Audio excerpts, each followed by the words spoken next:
All right, we're about to go live. Yep. Give us just a moment or two while everybody checks in from their different stations, and then we'll get started. All right, thanks. Hold on.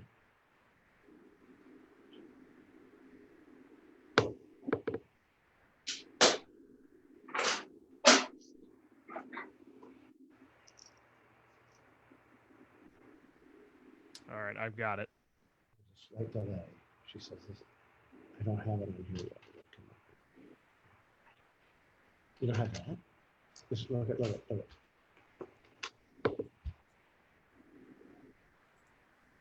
You guys got it? I've got it.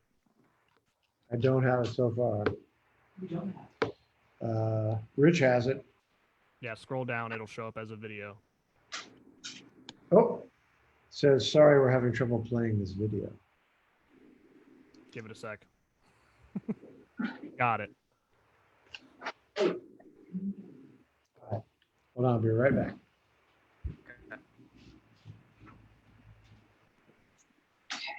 Hello Tracy, to the 19 people that are watching. We're going to get this second day started here in just a second. We're making sure everybody's all ready to roll here. So just hang with us.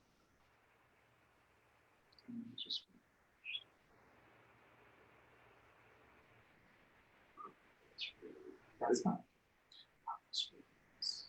Oh, great. We've got to go upstairs, No, because really, that's crazy. What he said was, it's gonna show up down here, in there as a video. Although mine was like, sorry, I haven't tried to play this. I wonder. Just Just took a dive, I think it did.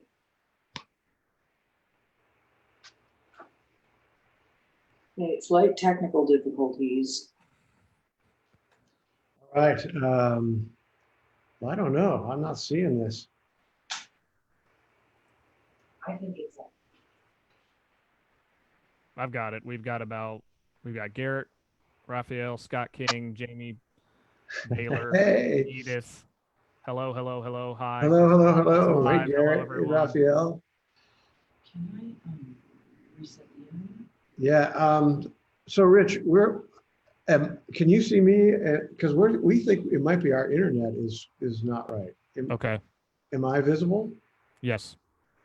Well, then you should have it then.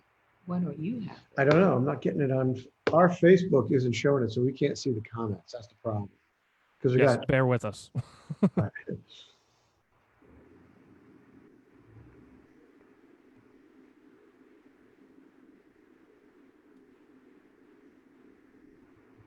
May have to go back and refresh the page, like go to the Facebook icon and then go.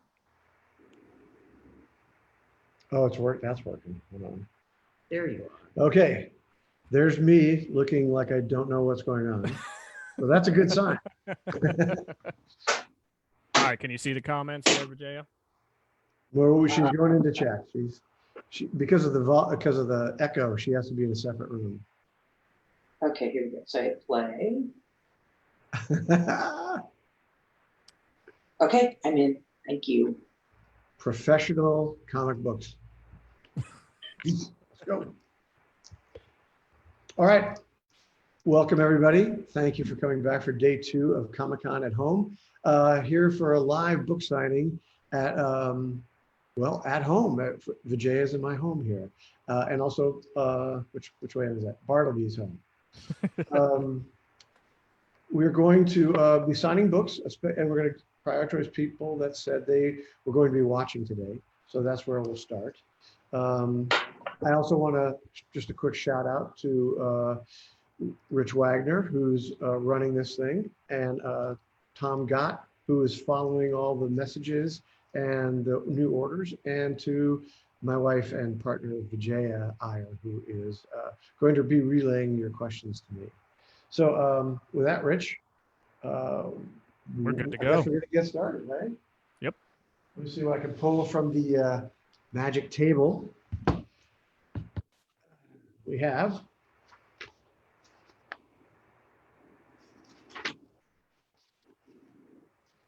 this is from Maxim from Wilmington, Delaware. And he has ordered 5 of the Scholastic hardcovers. Nice. All right. Let's see if we can do this with a little bit of speed. And if anyone has any questions, Vijaya and Rich will relay them to me.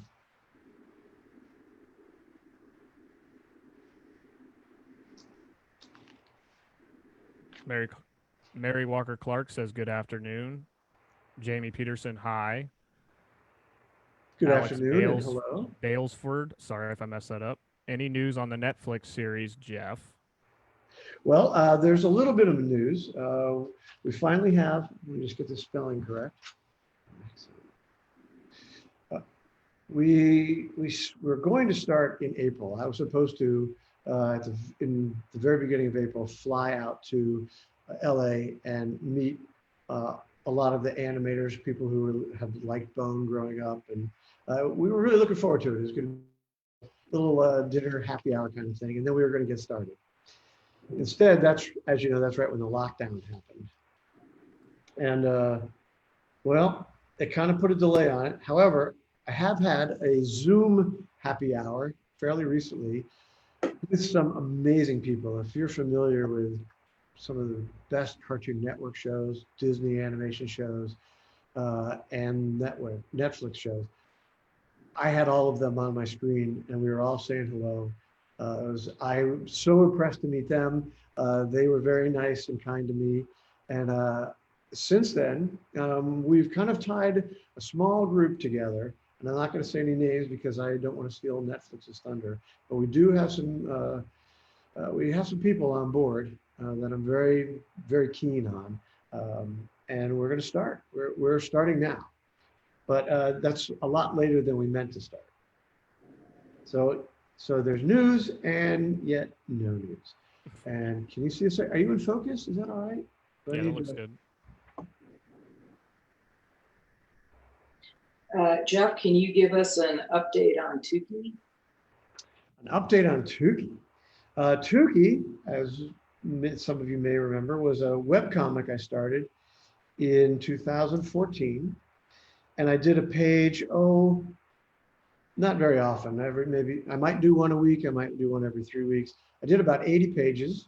And then I pulled it on hiatus for a couple of reasons. One, I was starting Cartoon Crossroads Columbus, this a cartoon festival meant to focus on the creators of all disciplines of comics and cartooning, not just comic books, but graphic novels, comic strips, political cartoons, animation, and we're in our 6th year now. So I've finally kind of passed off the reins to that, and that the show is still going on. It'll be October 1st to 4th, and it'll be live and virtual like this. But meanwhile, I was rewriting Tukey and kind of figuring things out, and I learned some new things about our evolutionary past that happened 2 million years ago, right when the story was taking place, when more than one species of human existed at the same time: Australopithecus afarensis, Homo habilis, Homo erectus. And I got very excited. And the good news is I have almost completed a 200-page graphic novel of Tukey. And I mean, like, it's 90% done. It's inked, most of it's inked, much of it's colored. It's being colored by Tom Gott, who did the Bone Adventures book that just came out a month ago. And it looks really good. I don't have any release plans for it yet. I want to finish it. And Vijay and I are deciding if we're going to self-publish it or maybe look for a publisher. We'll see.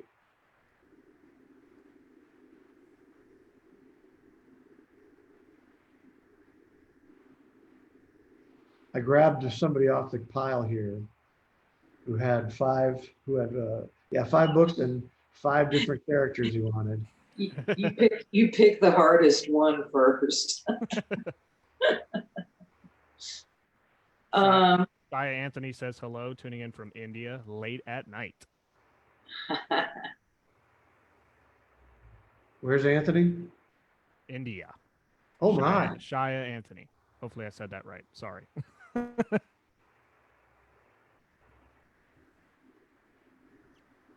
I lost the name, but somebody asked if we were going to be making any more action figures.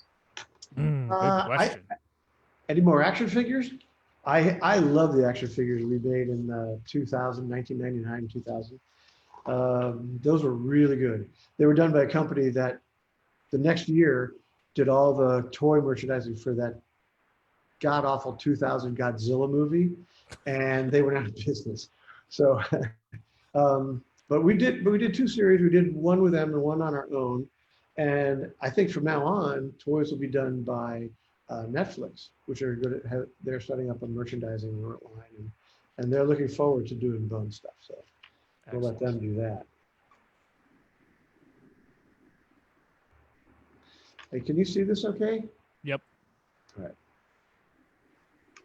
What do I keep getting here? Hold on, I'm gonna have to, excuse me, I'm sorry, I'm gonna have to hit the audio off. It's not letting me do this.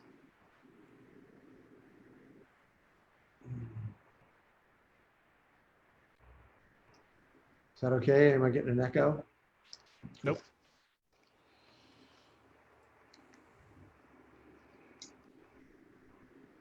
So we have a question from the MFA visual narrative class. Advice for the graduates as they head off. Just advice or, okay. I mean, my advice to what I follow is I draw what I want, what excites me. I work very hard to make sure what I'm doing isn't just something that's, only for me, that it's something I think will be enjoyed by others who might share some of my interests. And then do it. Don't wait for permission, start it and do it. I mean, you might want to, depending on how you work, you might want to make out a plan for this, whatever this comic is. And then just do it. You've got to start page one, write it, figure it out, thumbnail it, whatever. But at some point you got to draw page one and just get it done and finish it. Beyond that, it's all very individual. Do you want to get involved with Marvel? Do you want to try for a more boutique publisher like Fantagraphics or First Second or something like that, or Koyama? And if that's the case, then start doing a lot of research on Koyama or Fantagraphics, find out who the publisher is. How do you submit to them? If you want to self-publish, which is what I did, you got to find out how do you get your book into the retailer's hands. You got to do that through a distributor and catalog. You probably know that. But that's it. I mean, the main thing is, if you want to do your own thing, do it. If you want to do Spider-Man, I have no idea. I have no idea.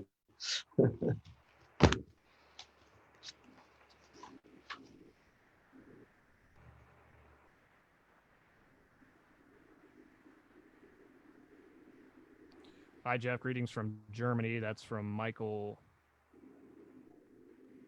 Good afternoon, Jeff, from Roger Ash. Hey, Roger. How you doing, Roger? And hello from Germany. Hello to Germany. What time is it in Germany? It must be late in the evening anyway.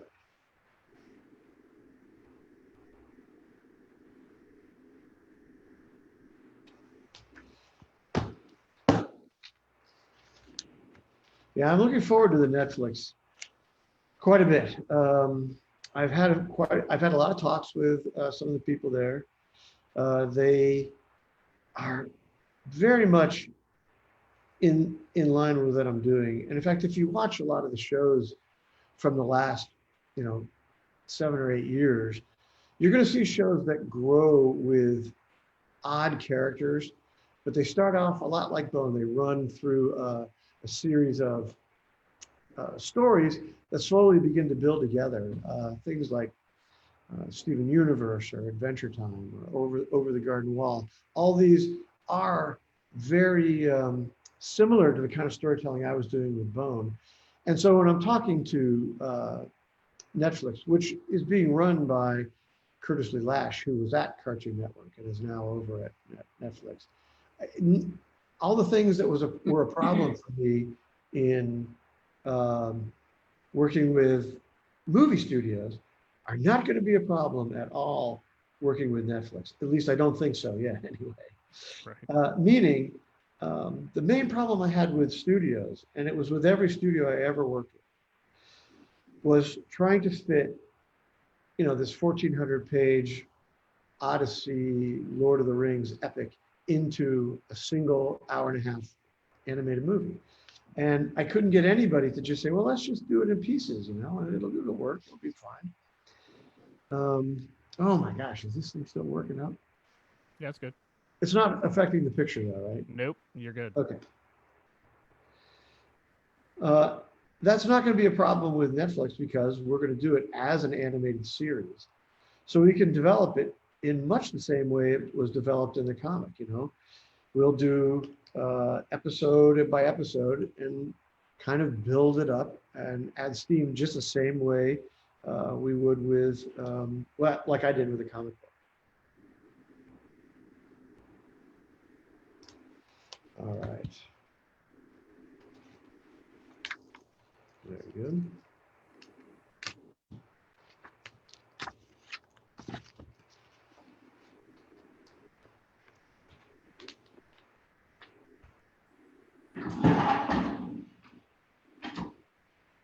That didn't sound good. I didn't really make a plan for where I'm going to put Just them. put them aside. I'll come get them. Okay. You got Maxim from Greetings from Russia. Russia. Diana Smith, Oh, that's- hello, Jeff and team, watching from Fort Walton Beach, Florida. Michael, hi, Jeff. Greetings from Germany. Good evening. Wait a minute. I'm lost. I was from Russia. I have a question for the Russian friend.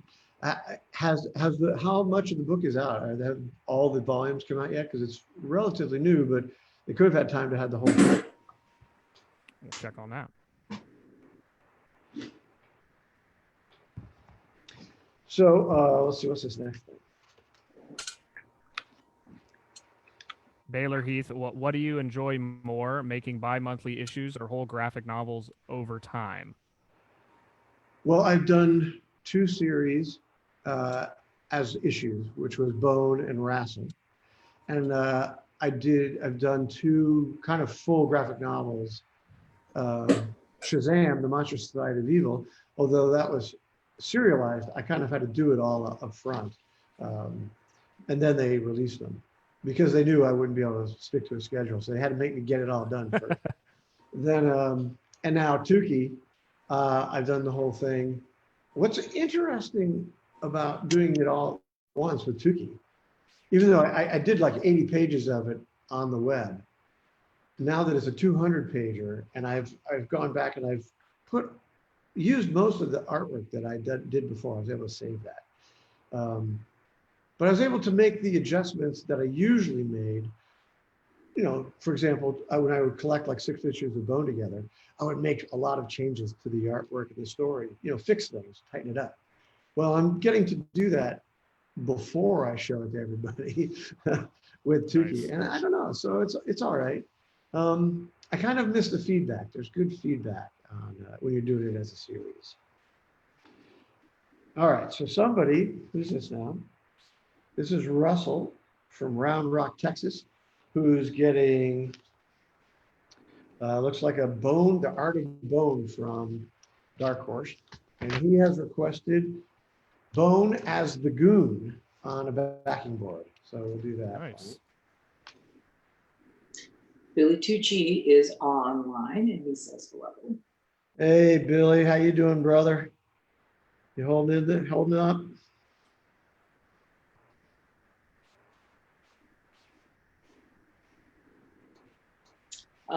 Russell, I don't know if it's the same Russell who you're autographing for, wonders if you have ever wished to pitch Bone as a video game.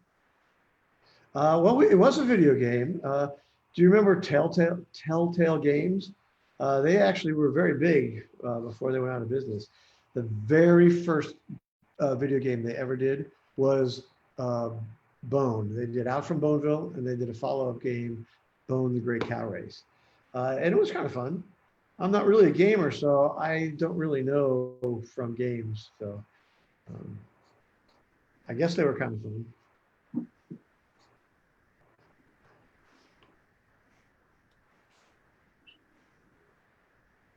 I'll let Netflix worry about video games. I'm not really going to worry about that too much.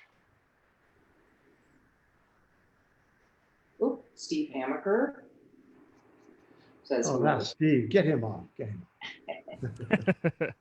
Hey, Steve. What's happening, man?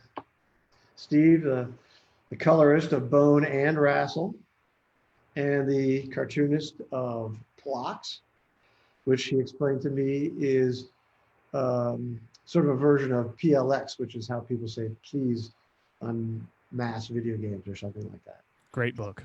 Plots.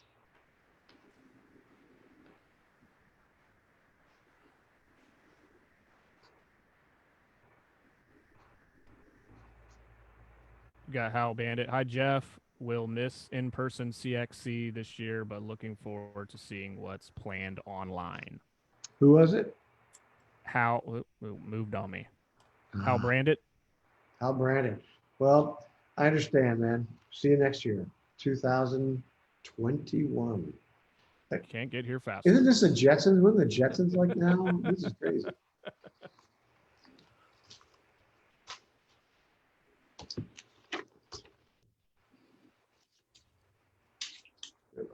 Scott is asking, noted the major changes between the original comic books and the collected edition, and Oh. wonders if you'll ever release the original pages as they were original.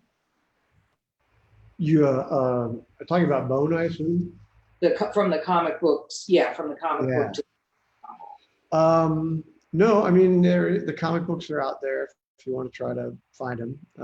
Maybe the first few are expensive, but the rest are probably go for dime. And then, but yeah, no, it's I consider the comic sort of like dress rehearsal or opening night, and I paid attention to people's reactions to letters I got, comments, and I made notes to myself, and I fixed it for the regular run, which I consider the nine collected volumes, graphic novels, and of course the 1 volume edition, which was I made my very last changes for the 1 volume, and then that was it.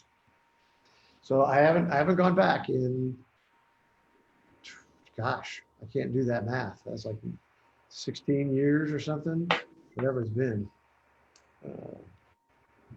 So make sure I got everything here. Is this a new one? Oh, I got somebody else wants an Art of Bone book. And this one is to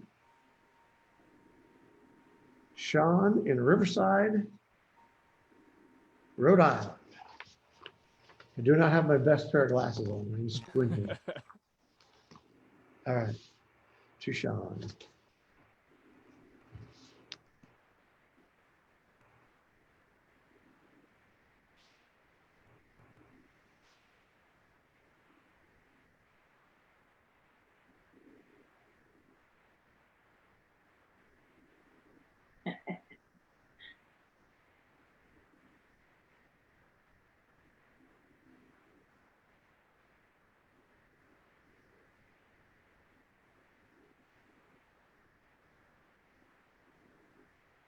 All right, there we go, Sean.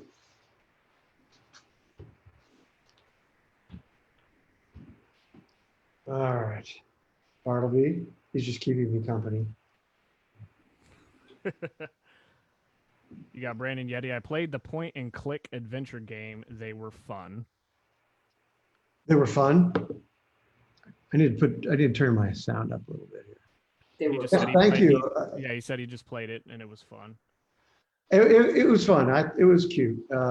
I actually kind of liked some of the things where they would have Funbone walking like on the dragon stair in the moonlight. I thought that was really clever. There was some really nice stuff in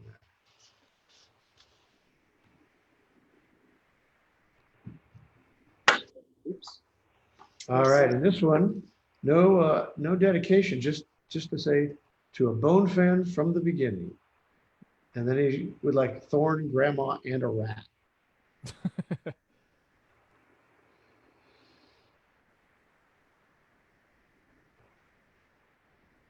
Here's some gamer speak.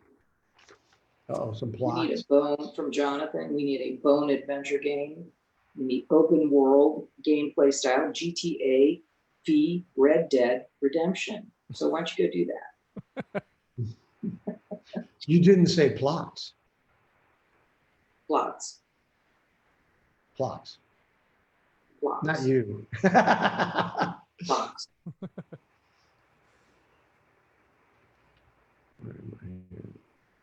There you go. My goodness, hold on. Sorry. Hey, Jim Luther. Hey, Jim. He's our pal from Key West. All right.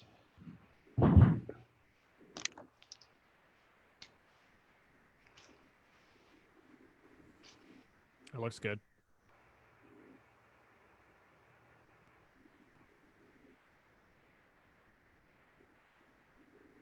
Beginning, two ends, right? You're asking the wrong person if you're asking me. You got Jeff Dyer. Jeff, I'm an elementary school teacher and I am responsible for my school library. I want you to know just how much my students love Bone. We have all of the volumes on our shelves and they are always in high demand. Thank you for inspiring young readers. Thank you very much as well. And by the way, how many ends are in beginning? Actually, don't tell me. I've already committed. It's in ink. I can't do it. Did you see who your fan is from the very beginning? Who? Oh, It's too. John Korn.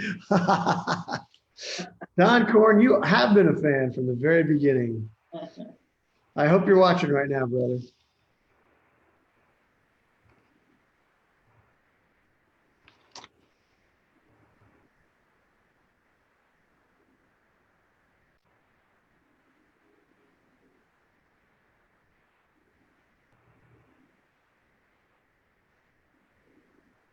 You got Henry Eric Rosario. My wife and I have been a fan since day one. We had a subscription early on, even got a Christmas card from you one year, which was really awesome. I've heard rumors about a Bone animated series coming to Netflix, and truth to that, yes, it's coming.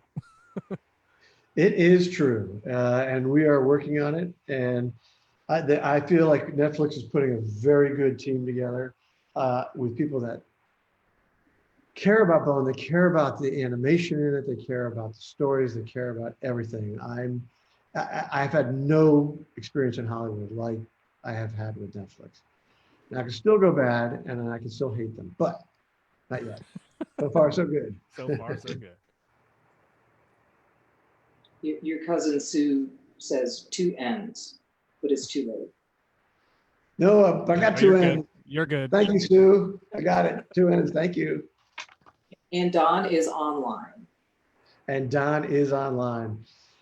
Yep. You know, Don, next year is the 30th anniversary of Bone. You are an old fart.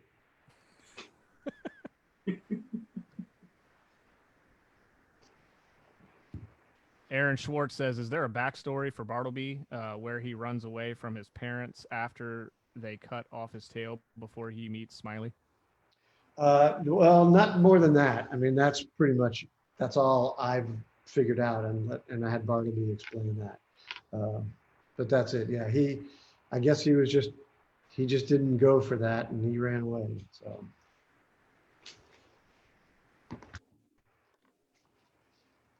I'll tell you a backstory that's not part of the character, but part of my development of the character.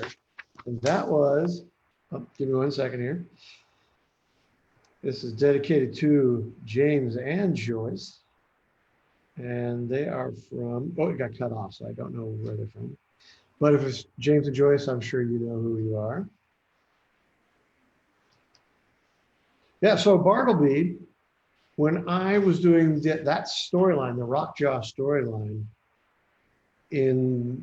at OSU in the student newspaper called the OSU Lantern, I did that same story. It was a very similar story. Smiley and Foambone take this little cub up into the mountains to return it to its family. But in the comic strip, it was not a baby rat creature cub. It was a little bear cub. And you know, it was other than that, it was a very similar storyline. It changed when I drew. In fact, I was planning to do it as a bear cub, even in the comic strip. That was still in my script notes. Was Smiley and Foambone find a lost little bear cub, and they're going to take him up into the mountains and meet Rockjaw, and then return the bear cub to its family. Well, that stayed that way until I did the cover, because you have to draw the cover to the book and send it to the distributor months ahead of time, like 3 months before the book, and maybe longer than that. Actually, I can't remember. So I drew the cover, a Foambone kind of jumping back, and there was this little bear cub in his path. But when I drew the cover, it didn't look like a bear cub. It looked like a rat creature, except it still had the ears, the bear cub ears. And I looked at that cover, and even while I was inking it, I'm like, you know what? This is not a bear cub. This is a baby rat creature cub that got left behind, and Foambone and Smiley-Bone will try to take it back up to the mountains. And what came out of that was the ears were more like the cub, the bear cub ears, and he had a little bear cub tail. And then I had to kind of explain that, and that's where I came up with, the rat creatures had cropped their ears, sort of like Doberman Pinschers or Great Danes or something, and his tail also. And that kind of created the whole thing. And probably my favorite thing out of that spontaneous accident of this bad drawing of a bear cub looking like a rat creature baby was Smiley-Bone with this rat creature. That was not part of the original plan. They were just supposed to let it go, and that was it. But Smiley and this rat creature baby bonded, and that was totally real. I believed it, and it's one of my favorite elements of the Bone story, and it just was a drawing that just triggered this whole cascade of other ideas. Nice. Don Korn said, "Old fart, nicest thing I've been called all day." All right, here we have. We're dedicating this book to Christina. And it says Red Dragon looking cranky. All right, I can do it.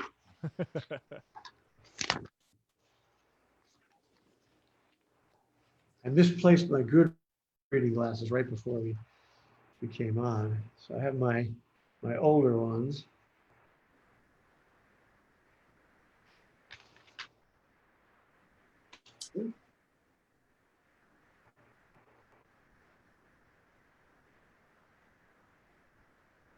Scott says, any chance of more Big Johnson Bone adventures? Love that guy. It's so fun to see. Oh yeah, that's awesome. Did you ask him if he read Tall Tales? Because it was originally printed in Stupid Rat Creatures, and then we folded it into a book called Bone Tall Tales, which is where we put all our orphan stories, little bits of Bone or other stories that didn't really make it into the big 1-volume edition. He's not quite as cranky as I thought he was going to be.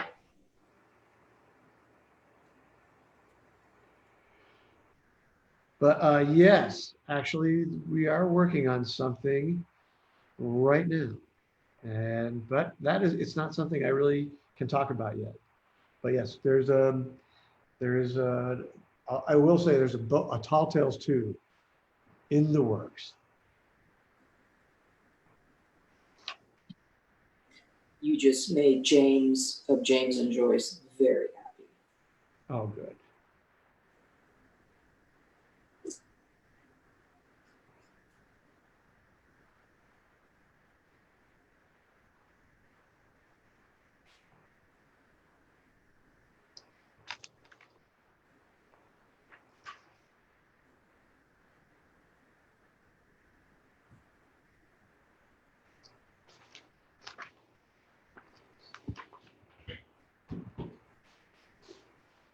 Scott Brown did say Alright. he read Tall Tales a couple of times. Oh, great. Well, like I said, there's a new one coming. It's in the works. Hey, and I want to thank everyone who's stopping by to visit. This has just been way more fun than I ever imagined it would be. And the response has just been mind blowing. I am going to be signing books until like Tuesday, I think. I'm so happy. And people are showing support for Rassel and, you know, the kind of things that aren't our big sellers. And I really do appreciate that a lot. It's been fun. I'm having a great time. All right, now this one is for, I'm actually signing it for Elijah, and the other book is for Brady. So which one's this? Or is it both? Nope, they each get one. I got you. All right. All right, well, here we go. This is for Elijah. Elijah Shuck.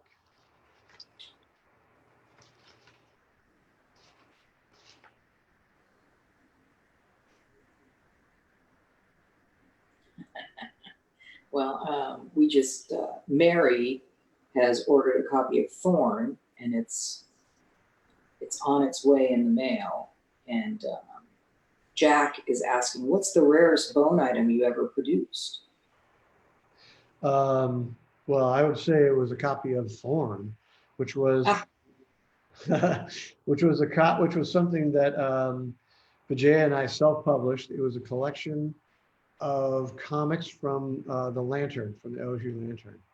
And I just got I got an email about 2 weeks ago from Jenny Robb, who's the curator of the Billy Ireland Picture Library Museum, pointing out to me that Heritage Auction House had just sold a copy of Thorn, Tales from the Lantern, for $13,000.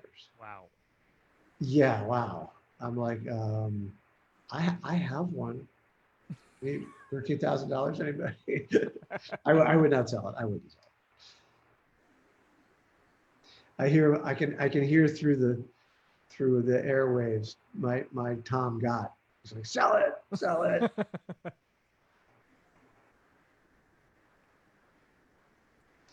All right, that one's for Elijah. And then we have a second one for, I assume, his brother, Brady Shuck. I hope I'm pronouncing that right. Shuck, shoot. Shock.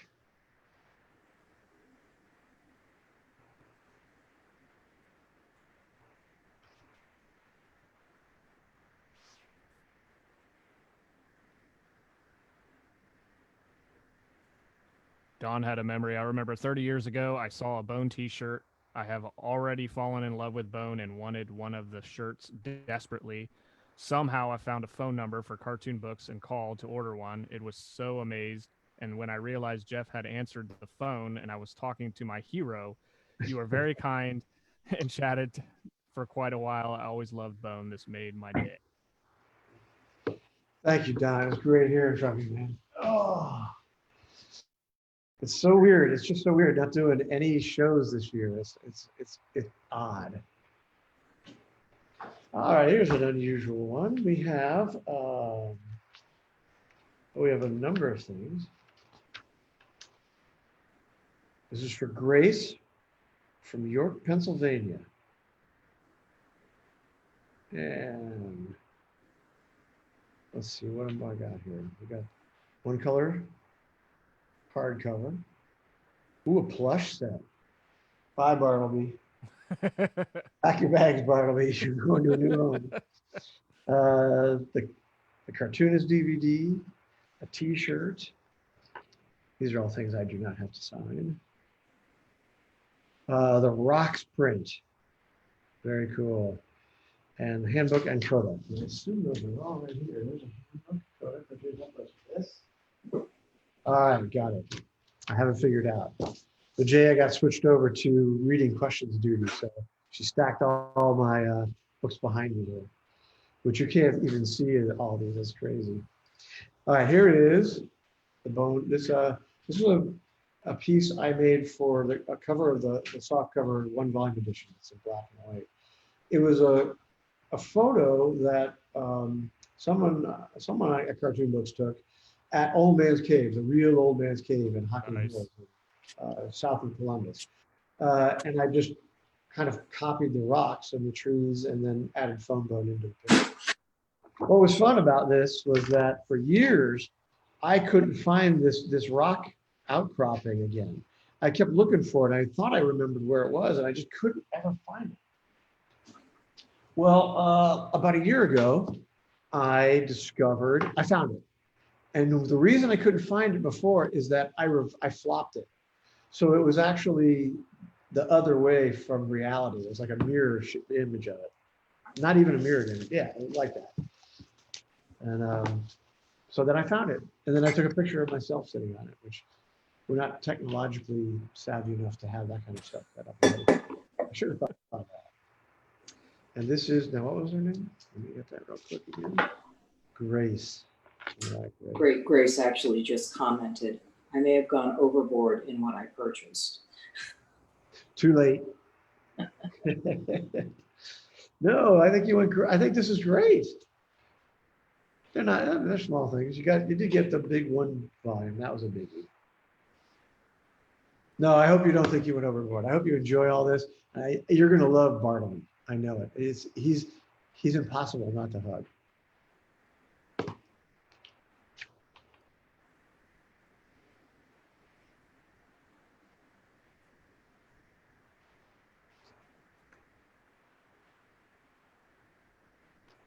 Jack Gray said he had a copy of Thorn 2. Jamie Peterson, thank you for signing these for my 2 boys. They are the author that got them excited about reading. Thank you so much. They are very excited. Nice. I always love hearing that. I've had a bunch of teachers talk to me about, that they get kids, mostly boys that don't want to read books, but they'll read this because they'll give it a try because it's a comic book, but then they actually get sucked into it. And I don't know why that has been a phenomenon.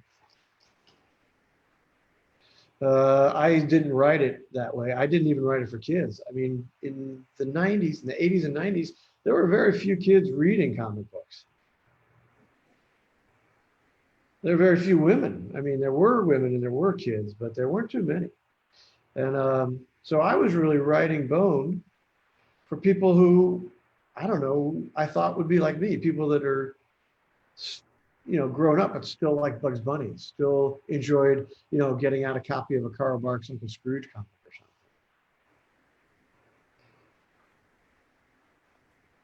But still, with the kind of crud that comics have had to put up with over the years, as not only just not being real reading, but that it actually causes illiteracy, I learned to read from Peanuts, from comics. I learned to read comics.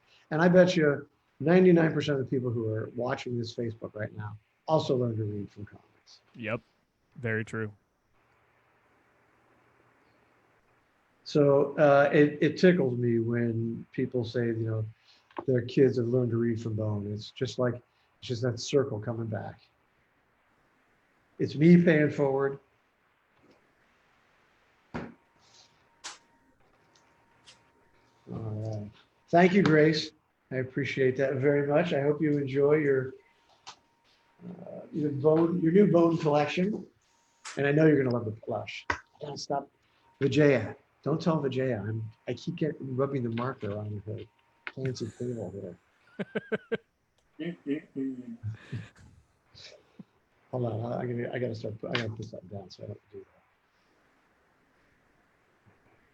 I saw you wiping it, so I changed the camera. Thank you. Unfortunately, she's listening in there and watching. Yep. Now, this is, by the way, um, we're making some masks. some face Awesome. masks. We did, here, I'll put it on real quick. Um,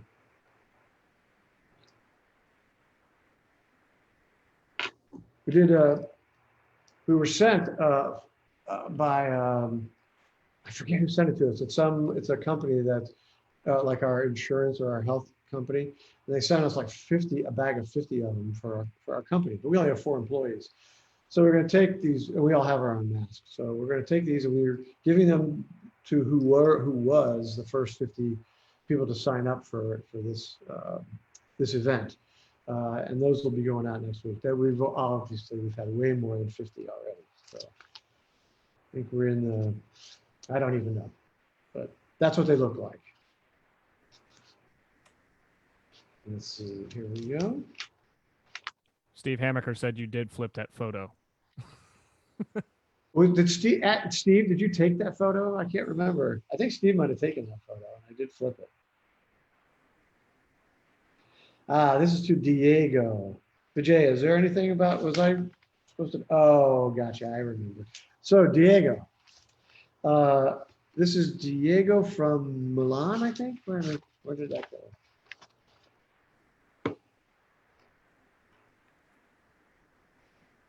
I don't see where it's written down, but yes, it's something. Diego, I have a question. You have purchased the print of the Valley, and your instructions are to draw a picture of Foamboat and the dragon. And I wanted to just double check with you. It sounds like you want to draw that picture on the back. So I'm going to set this aside for a minute. If you're watching, give us a shout. I will draw it on the back if I don't hear from you in like 10 minutes or so.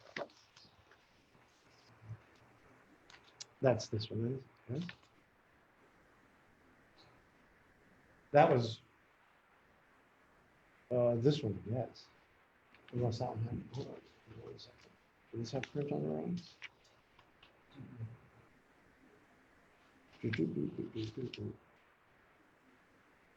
Nope, this goes here, and this one goes here. All right. Okay, again, the professional comics publishing. All right, so now we have another of the rock prints, and this one is going to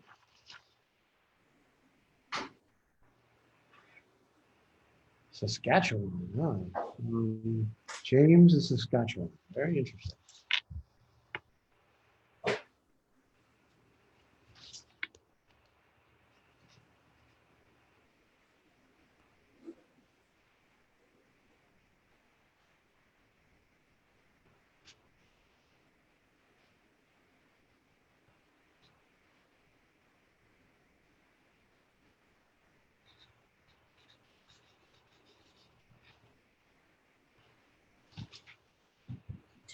DA says you can make it a backing board if you want. On a backing board. Do we have backing boards? Yes, we do. Yeah.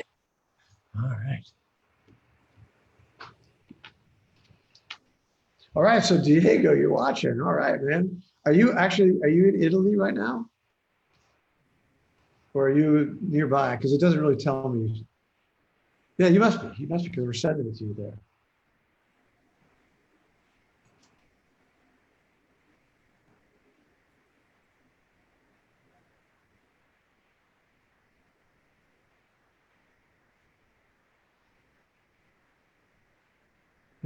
Is that okay? Can you see that all right there? Yep. Yeah, you look good.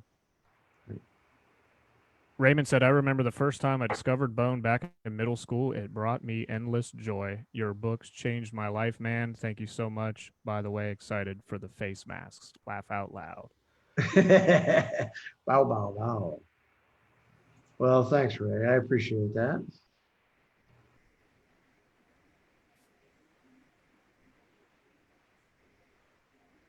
Yeah, Diego said he's near Milan.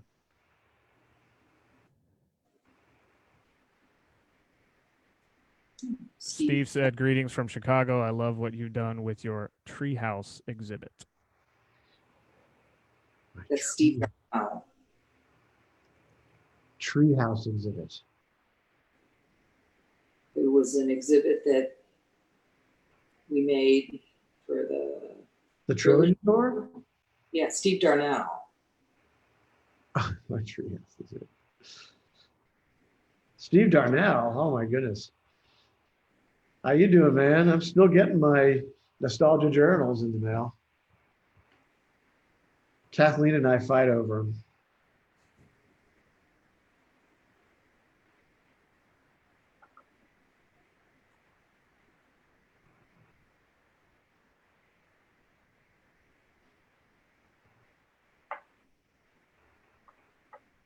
Mary can't believe a copy of Thorn was 13,000.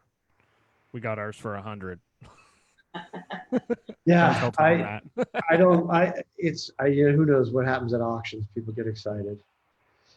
It was slabbed too, as I recall, which I don't quite understand that, the slabbing stuff.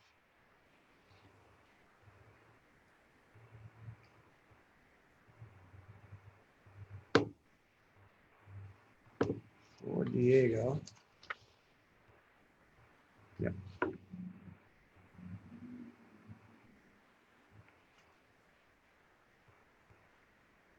Looks great.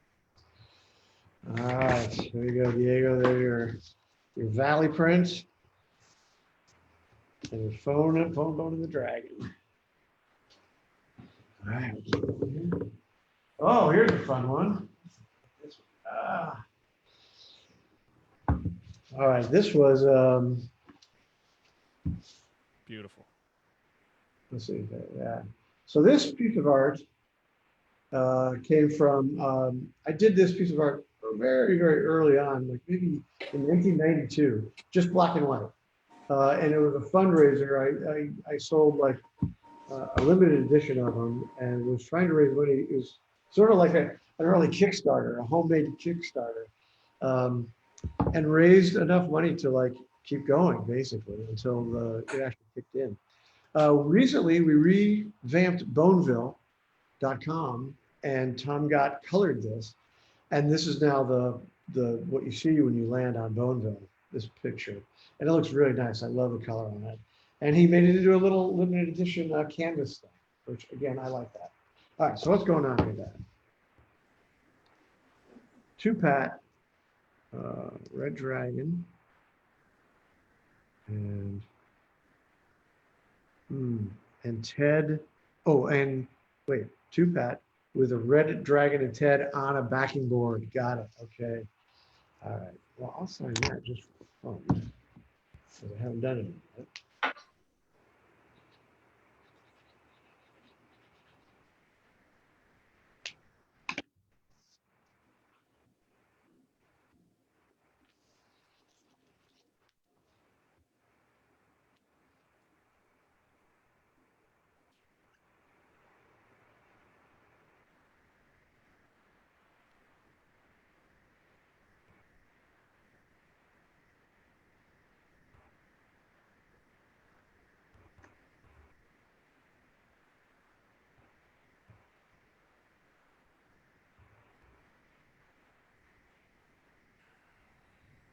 Diego said thank you.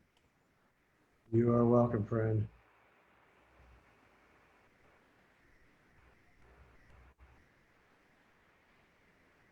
Roger Ash says I have number 4 of the original versions of that print. Oh, really? Wow. Well, thank you. You that was a very crucial decision you made to support that. That was a moment where the first 6 issues of Bone just really didn't make any money at all. But we were just starting to get a little traction from some of the trade magazines, which if you remember back then was Comics Buyer's Guide, the CBG. There was Wizard had just started up, but they weren't paying any attention to me. They were absolutely enthralled with Image, which worked out for everybody. Right. And what was the other? Comics Journal. So I was just starting to get a little bit of like hey, has anybody checked out this book? This backing that print, that limited edition print, really saved my bacon. It got me through from that moment where just maybe people were starting to read it to, yeah, people were reading it. And then that got me through the meantime. That was perfect. Thank you, Roger.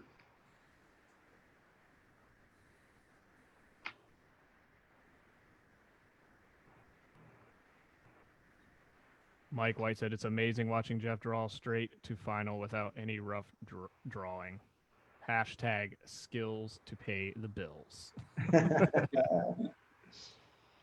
All right, that's that one. And let's see. Oh, that what was a dream canvas.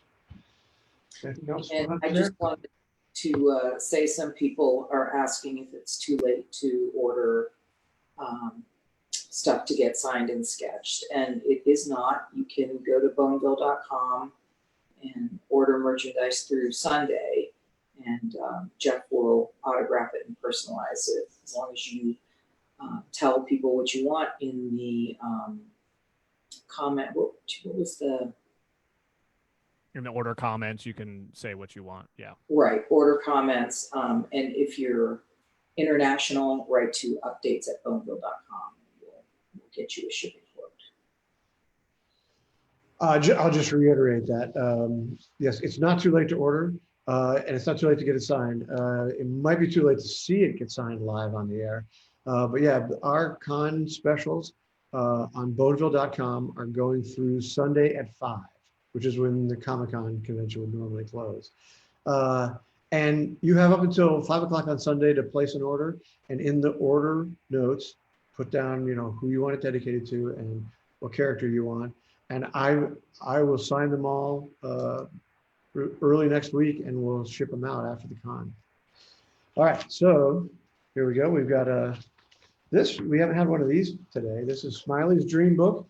This is one of the stories that's in Bone Adventures, but it's actually in the format of a real scholastic children's book, which was fun to do. And it's a beautiful book. They did a wonderful job making it into a hardcover. And Dustin from Glasgow, Kentucky, has requested a Batman bone. All right. Nice.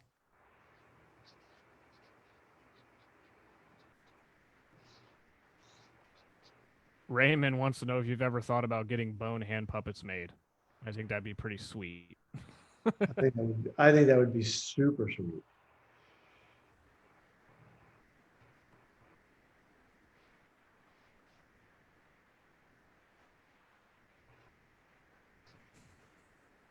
That is awesome.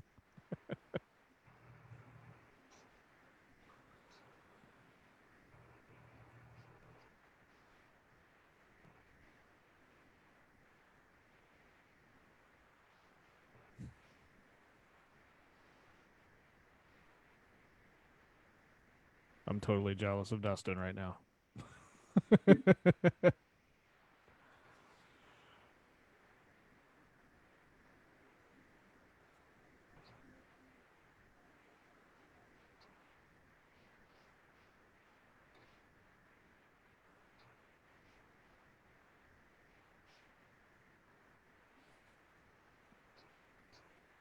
And Scott is asking if this is the last day for video, and I can just answer that question.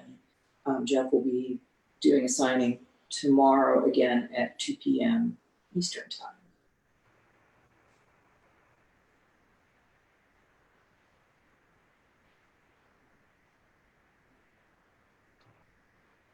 Yeah, and I think we'll probably go a little bit later on today, right? You guys want to try to push it to 4? Yeah. Is that okay with you? I'm totally down with it. Get people to see as much as they can. And in this one, Dustin has requested a spider bone, which is, I get asked to do spider bones a lot. I don't know what that is. I mean, I like Spider-Man. Spider-Man and Batman are probably my 2 favorite superheroes.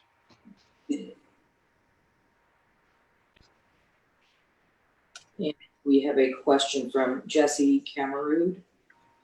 Yes, Cameroon. All right. Yeah.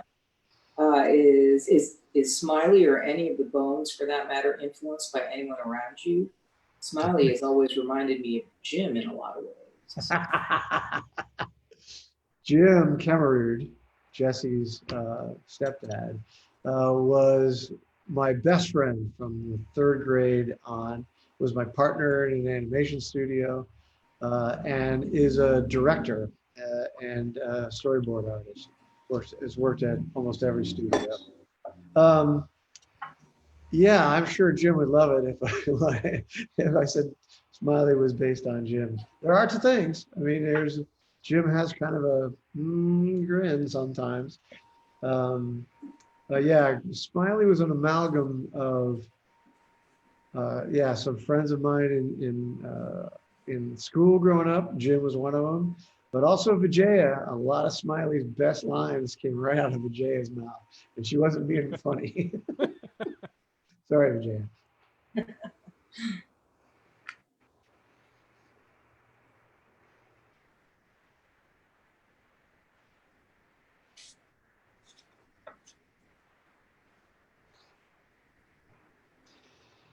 What does people think about the Spider-Man, the new Spider-Man? He's not that new. I mean, the one that's in the Marvel universe. I like the Tobey Maguire one quite a bit, but I kind of say that the new Spider-Man in the Marvel universe is pretty good.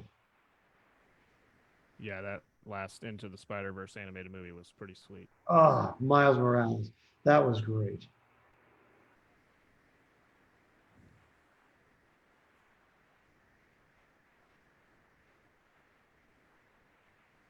Baylor Heath would like to know, where did you get the idea for The Dreaming?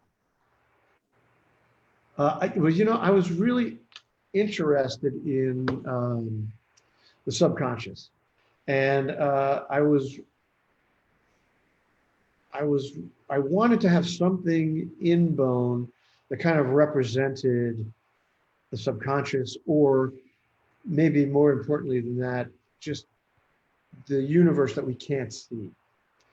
And I found that, like in Star Wars, that was the Force.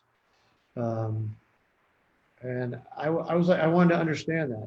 And as I came to understand it, I was reading a book by Carl Sagan. He won a Pulitzer Prize for it, called The Dragons of Eden.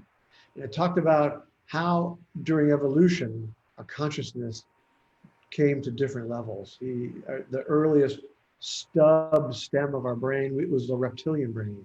And then we had the next layer was kind of like, it would have been like how animals and other mammals see the world.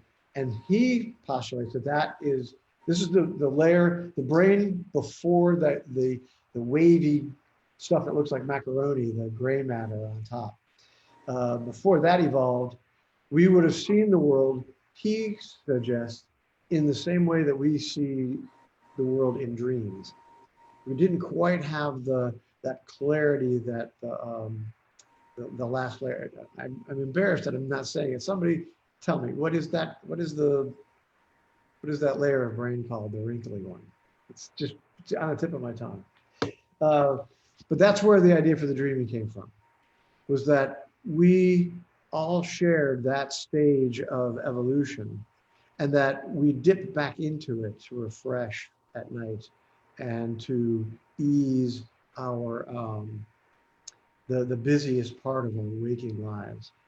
And I thought, well, maybe there's some way we can connect to each other on that level, and that's where the name of the dreaming came from. And I called it The Dreaming. I based it on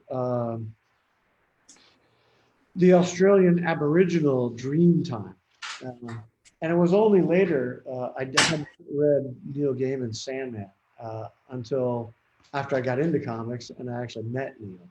And I knew everybody was crazy about Sandman. And then I read it and I was like, oh my gosh, his magic world is called The Dreaming also. So I wrote to him and I said, Neil, I'm so sorry. I didn't mean to steal this from you. I was actually just, I stole it from the Aboriginal dream world. That's where I got the name. And he wrote me back and he says, no troubles, mate. I nicked it from the Aboriginals too. So, he said that's where I nicked it from too. He didn't say Aboriginals or anything like that. So he made me feel okay, guilt-free about that. Let's see. I think that coda goes with this one. Let me check. Spider-Man, yes. Okay. Whew. We're tearing through this, man. This one. This one's for Josh. And where are you, Josh? It doesn't say where Josh is from, but Josh, I'm going to sign your copy of Out from Boneville hardcover. And there's no character, so I'm just going to draw phone bone.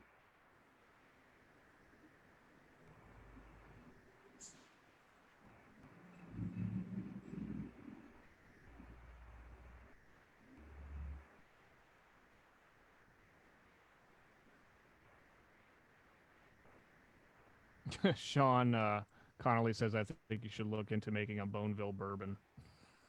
Boneville bourbon. Which Sean is it? Is it Sean Edgar? Connolly. Connolly. All right. Sean Edgar used to work for Paste Magazine and does a podcast called Shot for Shot, where you talk about shot for shot, your favorite comics and your own work, and also you drink shots. So I had a really good time on that podcast. I did listen to that. It was very, very good. Oh, thanks, man.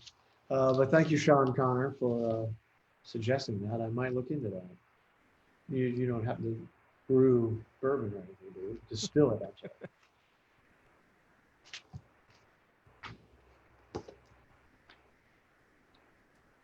For Tommaso. Tommaso in Italy. Could you, I believe that he would prefer his sketch on a backing board.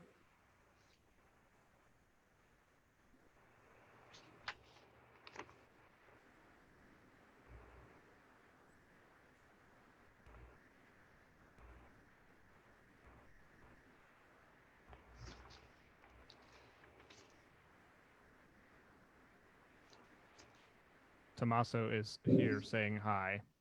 Hey, Tommaso, do you want your sketch in the book or on a backing board?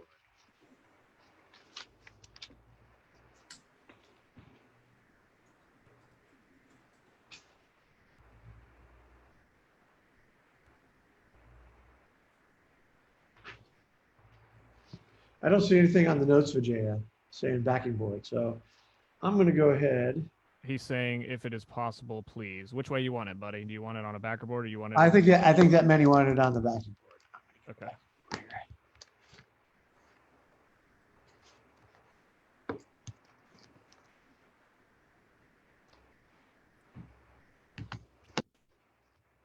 All right.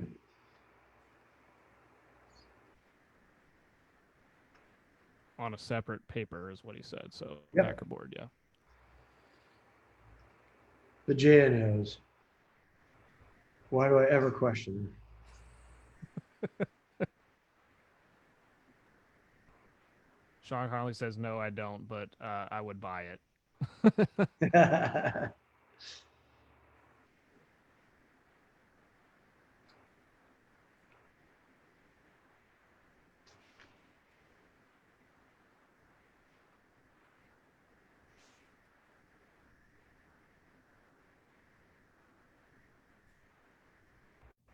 Jeff, your current count right now is 60 eyeballs on you right now. Hello, everybody. Thank you for tuning in.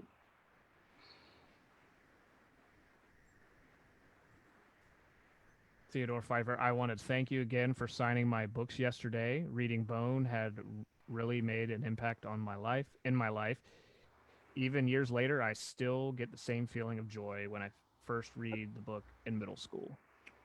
Oh, that's cool, man. Thank you.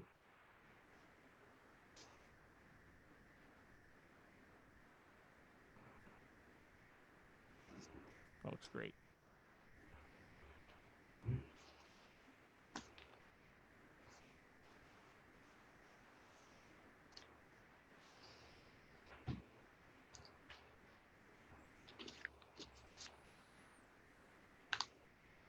All right, what we got here? Oh, no. Uh-oh. Oh, You're good. what do you got there, buddy? Can you see that? Still working? I can't. Yeah, there you go. Let me see. We'll go spotlight. I can't see it though. It's upside down now. Oh, boy.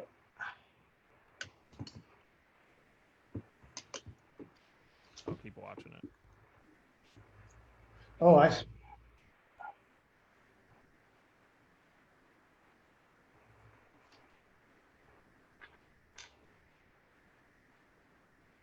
Just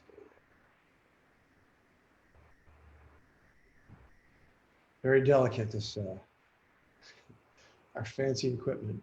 I got lights taped to tables over here. All right, is it still upside down, Rich? Yeah. All right, here we go. Let's fix this.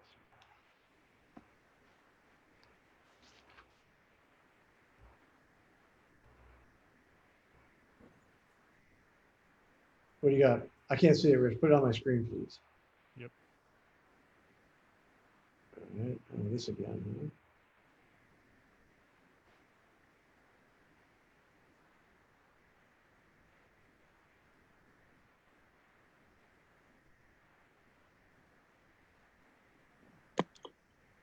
All right.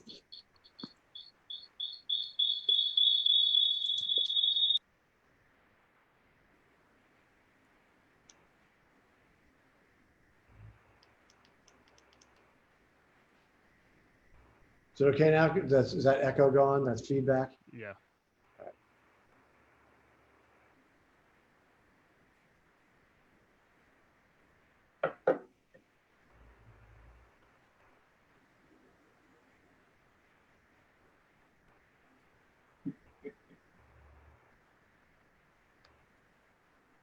Yeah, I'll put it on. I can't see it, so I don't know There you what's go. happening. There you go. Oh, yeah. Well, we're upside down. Okay, here we go. We're going to do this again. Sorry, everybody. I apologize. There you go. Ah, there we go. There we go. Okay. All right, this is for Sophie Gomez. And she would like in her bone color hardcover a picture of a phone bone.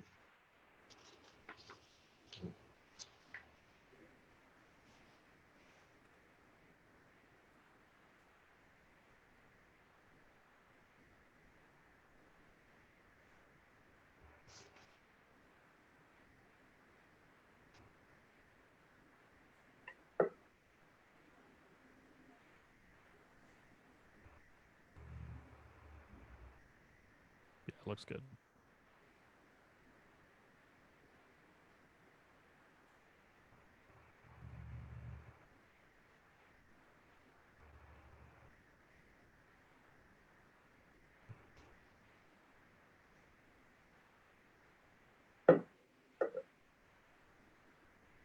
All right.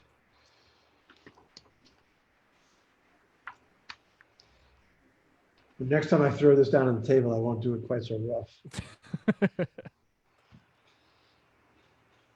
All right, here we have I've got nicknamed the brick pretty quickly, the bone 1,343 page paperback. That was a weird thing. Oop, I hear a feedback. Am I making I've got a it muted. I've got it muted. Okay, mute that. Yep. When we got done with bone, I knew that can you hear that feedback? Something's, Yeah, I can hear that now. I don't know if that's coming out of my phone. I need to turn the speaker off on my phone. Okay, go ahead. You think you can get to it?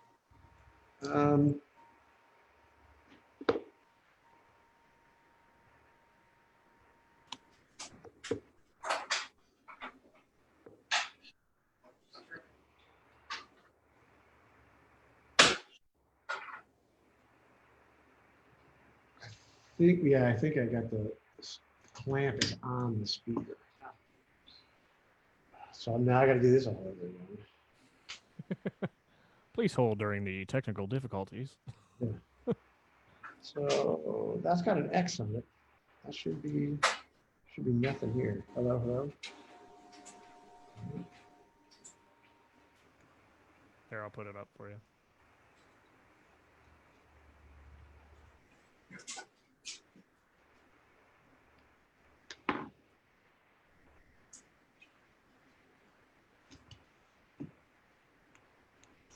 I need to spin it. Oh shit. You know what? Let's just deal with it like that. I don't want to make people wait for this any longer. There you go. I can't. I got to do it. Well, we're having technical difficulties, and it's a really weird thing. All right, There you go. almost.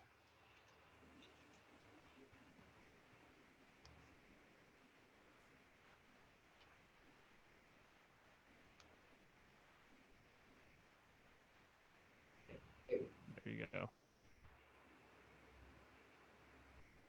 We'll just blame it on the brick. Yeah.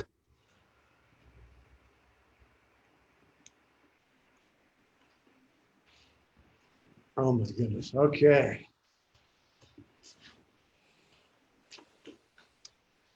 Sorry about that, everybody. That made me sweat a little bit. All right, here we go.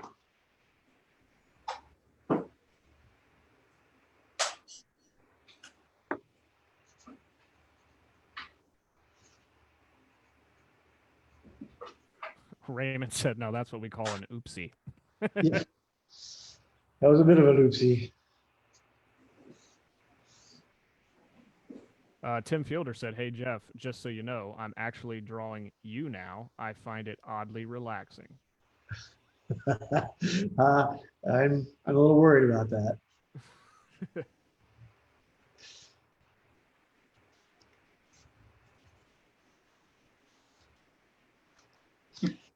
Garrett says Billy is talking about you on his live stream. Don't. Billy Tucci. Billy Tucci started up his She comic right around the same time as I did Bone, and so we were young Turks in the trenches together.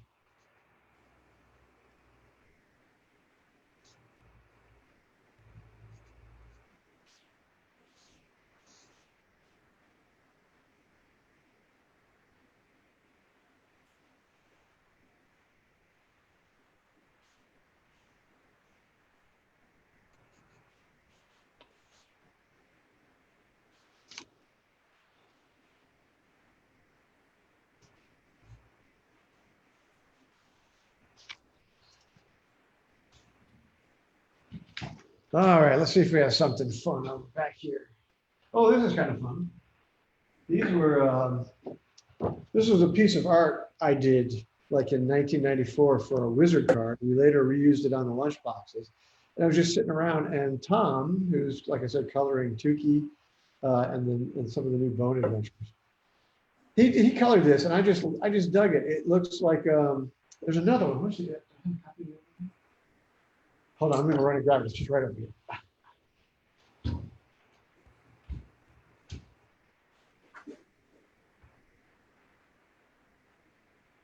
Coming right back. A shimmy in between the stacks of books here. Yeah, this is the other one.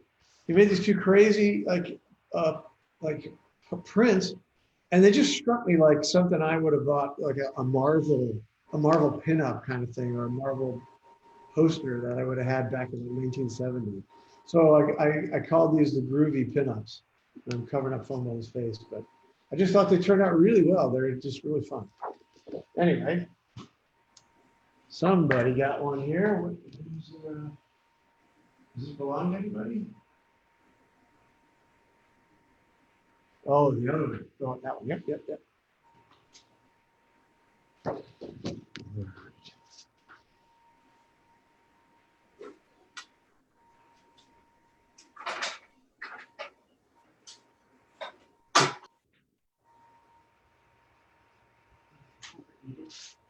This is for Raymond Peoples.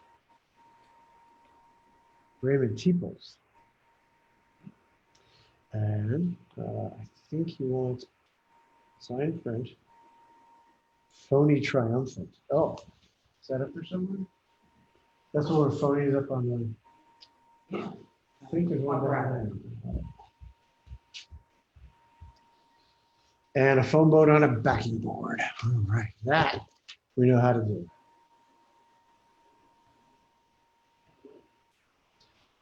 It's phone. Oh no, I got it. There's a backing board. Isn't there a shot of like the silhouette of phone?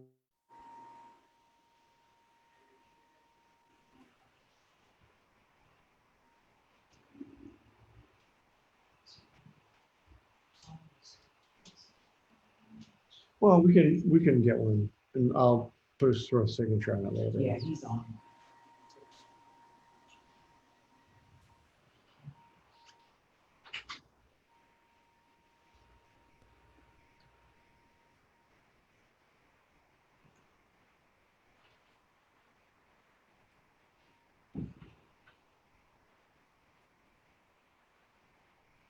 Looks good, buddy.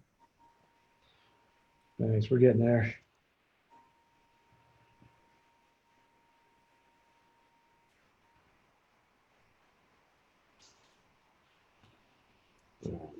Okay, Raymond, don't worry, we'll get you that other print before we ship it to you. All right, let's see. This looks like a Scholastic out from Bonneville. There we go. And he wants me specifically to sign page 44. Who is this for? Let's what we got. Scott King. All right. He likes the page where Thornton is dipping her feet in the water. All right. That's the one we'll sign then.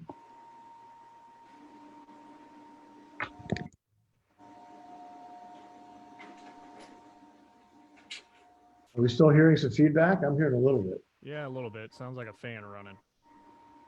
Now, I do have a fan with me. Take care of it. Okay. The J is on it.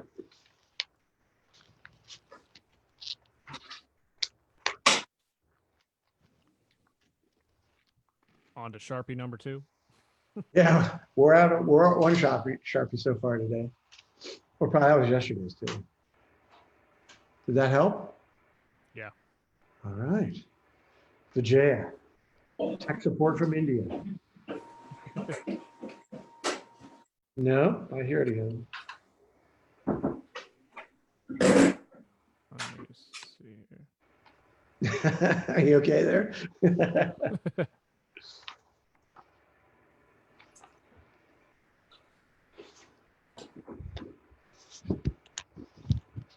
think that might be better. I just put Tom's feed on mute. That might have been it. Yeah, I don't hear anything now.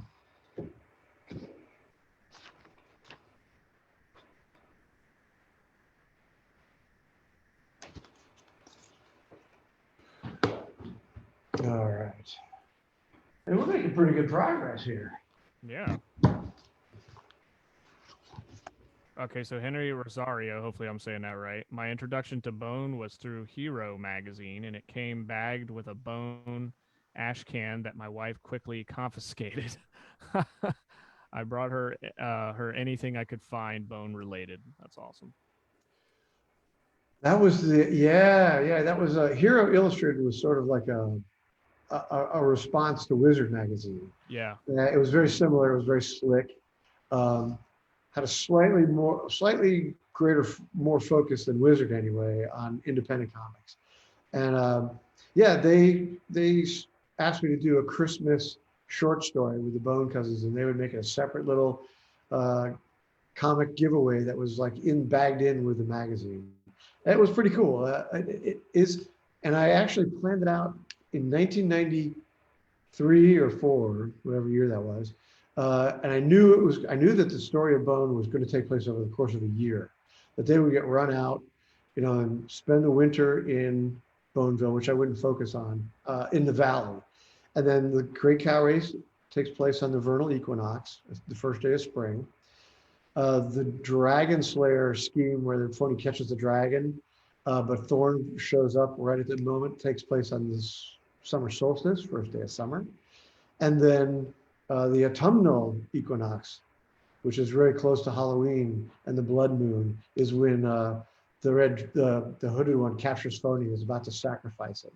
And I knew that the very end of the book would be back to winter.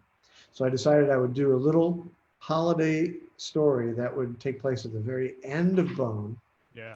And I did, in fact, put that story in the end of Bone. It's in there. And it still works. Characters still look pretty good. It does.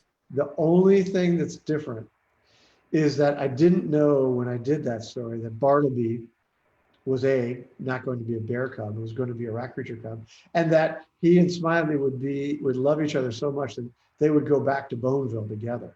So Bartleby is not in that story because I didn't know that was going to happen, but I just pretend he was out in the woods somewhere doing something. He was out in a different room or something. Okay, sorry. Let's get back to focusing here. And this is for Melinda from Ledyard, Connecticut, or Ledyard.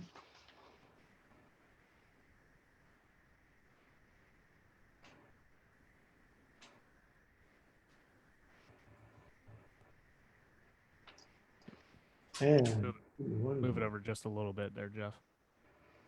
There you go.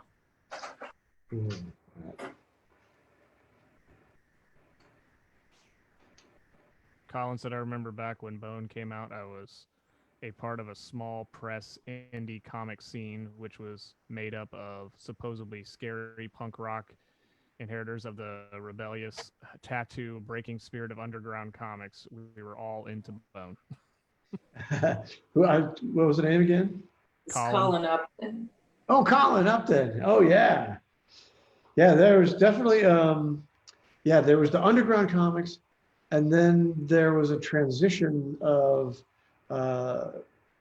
to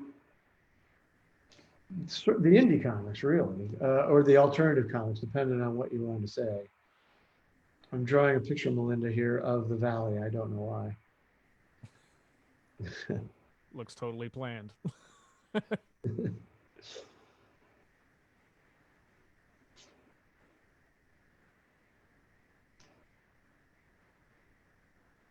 Jason said Wizard also reprinted Bone #1 with an incredible, what is that, acetate cover? Oh yeah, an acetate cover. Yeah, that was actually amazing. I got great treatment from Wizard. They did distinguish from me from, I was a self-publisher.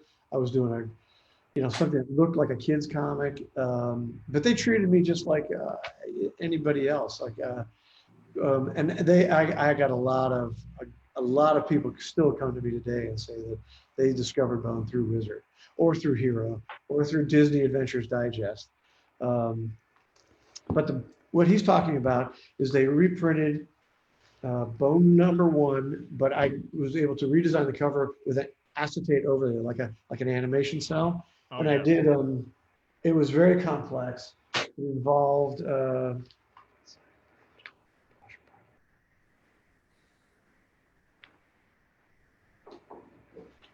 Got it. So I did the cover. What it was the moment when a wave of locusts swarms over a cliff and chases them over another cliff. And on the front of the cover, you see that with only just Phone Bone barely slipping, falling ahead of this cascade of locusts coming down on them. And then if you open up the acetate, you can see Phone Bone, Phony Bone, and Smiley all inside with like locusts on their tongue as they're going.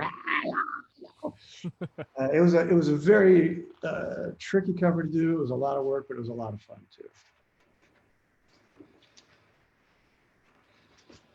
Okay, so this is also for Melinda, but she wanted, this was a print I did in 1994 for the San Diego Comic-Con.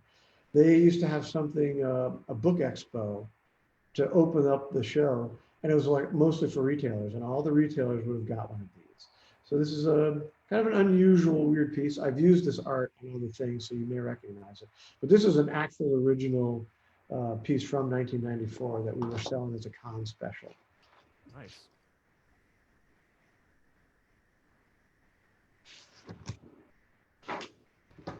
And Bone on the Rocks again.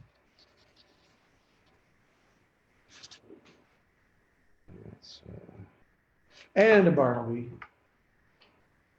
There you go, buddy. Yeah, bro. Yeah, I'll see you, pal. And sign print, blah, blah, blah. Okay. I think we're doing pretty good. Vijaya was helping me out yesterday. She was bringing stuff to me and taking it away. But now that she's reading questions and reading some of the questions, we figured out she compiled all the stuff up ahead of time real quick so that I could do it myself. And this is to Air Dworkin from Teaneck, New Jersey. From Teaneck, New Jersey. All right. A-R-Y-E. Airy? I'm sorry, I'm butchering your name. Scoot it up and over a little bit. Can you see that? Yep. Thank There you. we go. Perfect.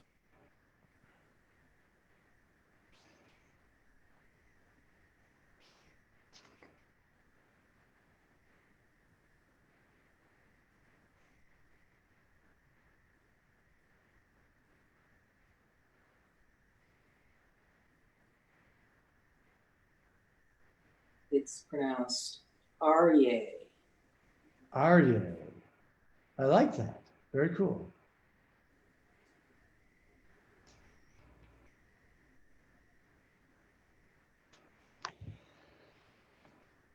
And that's it. All right, Arye.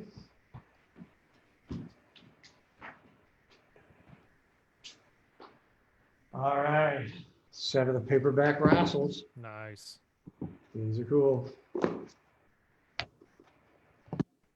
I was explaining yesterday that we did the big hardcover of Rassle in color, but all the paperback versions we've done were always in black and white. So I decided to do a paperback, and this is the 3. We divided the big book into 3 books, as I said yesterday.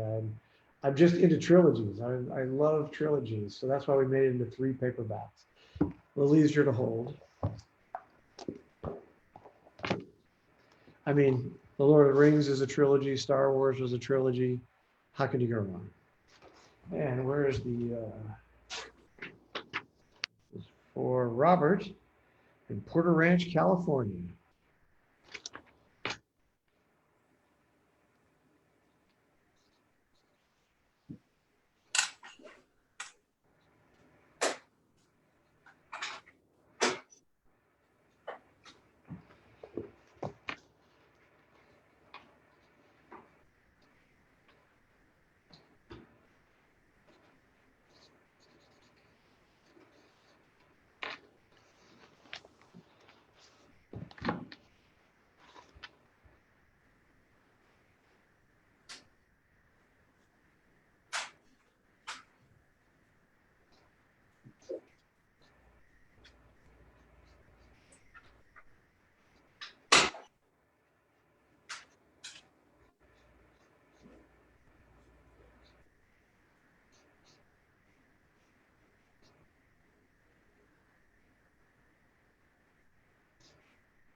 Why did you choose to feature Bob Dylan in Rassle?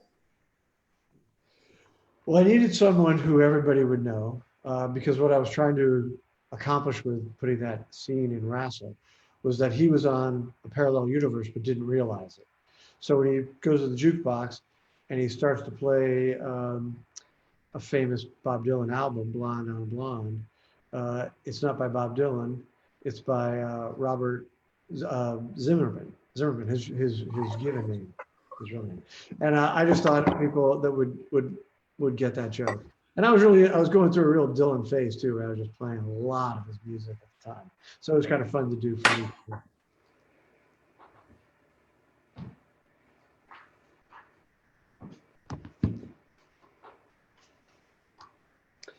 And for Robert here, we're going to do, he wants a drawing of Rose.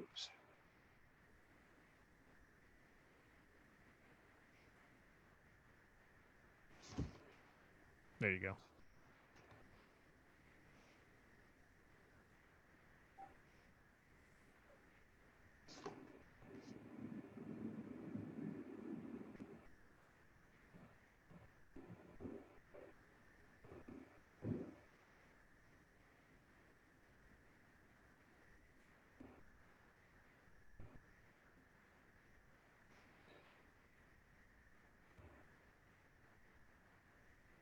I get asked a lot if Rose Ben or Grandma Ben, if she was, if I named her Ben because of Ben Kenobi.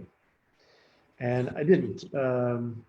I named her Ben because I went to a girl's for Thanksgiving. I went to Thanksgiving at this girl I was going out with, to her family's farm in northeastern Ohio. And her grandmother was this little old white-haired lady who raised steer. She had a lot of cattle on her property. And one day we were on Thanksgiving, we were there and we were out by the fence, and somehow some cows got out of where they were supposed to be. And she goes, "That cows are in the wrong pasture or something." And she just climbs up over the fence. I mean, she was going really, I thought she was a little old lady, but she was in great condition. I mean, she had Adidas tennis shoes on, and she like climbed over the fence, jumped over the fence, took off running like a bat out of hell. And I thought, I can't believe she's not going to have a heart attack, but she was in great shape. And that was the origin of Grandma Ben and the cow races. Nice. So when I put that into the comic book, I was drawing basically what she looked like, except this woman I was going out with, her dad, who was also there for the Thanksgiving, he and I did not get along. He couldn't stand me. So as I was drawing it, I put his face on the little lady. So that's Ben. Her dad's name was Ben. So that's Ben right there. That's hilarious.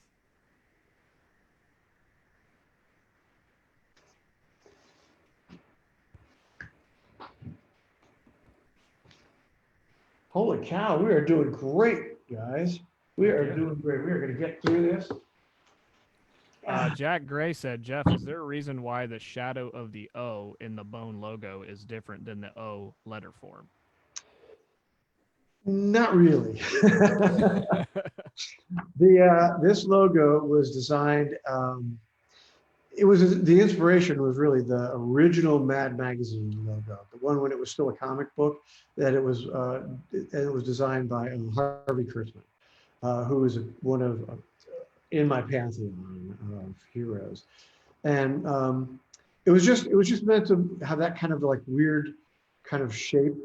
And at the last minute, I just threw the shadow for Bone on the end up, just as a visual joke. That's it. It's a visual piece of humor, and it worked. I thought it was balanced and worked. And in fact, it's been written up by people as like an example of a good logo. In fact, Todd Klein is doing a book on logos and lettering, and just asked me for permission to talk about it, hopefully in a good way.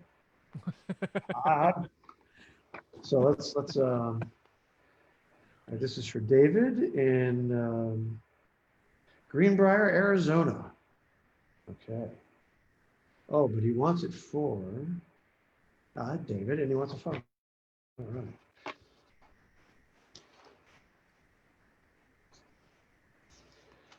Well, I think I'm doing this in front of the camera. I don't know. So that's not washed out. You can see that. I can, yes. Okay. It's just the way that the light's hitting it for me.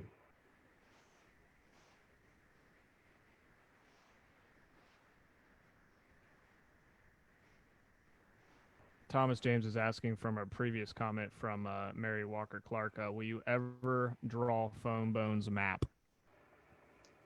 Yes, I actually did. And it was included as the end pages on the hardcover versions of the cartoon books collections. So there were 9, books that are now published by Scholastic in color. But originally, Vijay and I published them ourselves over the course of 12 years. And in the hardcover versions of the collections, Al from Boneville, The Great Cowrace, Eyes of the Storm, all those books, the end pages were Foam Bones map. Yep, I'm pretty sure. I could be wrong, but it was a long time ago. I don't know.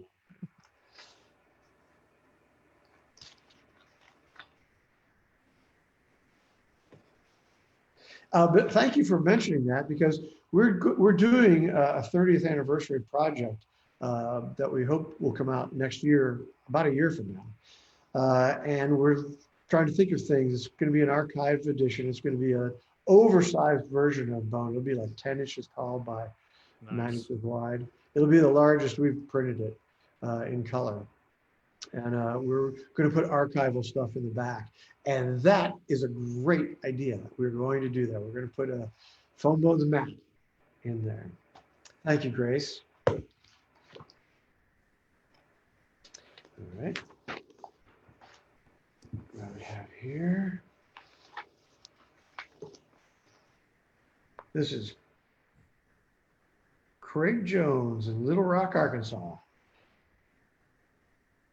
But he wants the book for Atticus. He wants a dragon.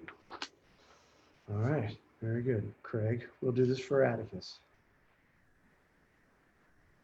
Sherry Anthony said, after Shazam, did you get any more offers to write and draw other canon superheroes at DC or Marvel, and would have loved to see you take on a similar miniseries for Superman, Spider-Man, or even Thor? Wow. Oops, I just heard a, oh, I'm hearing you. Sorry, it's all right. It's gotta go somewhere.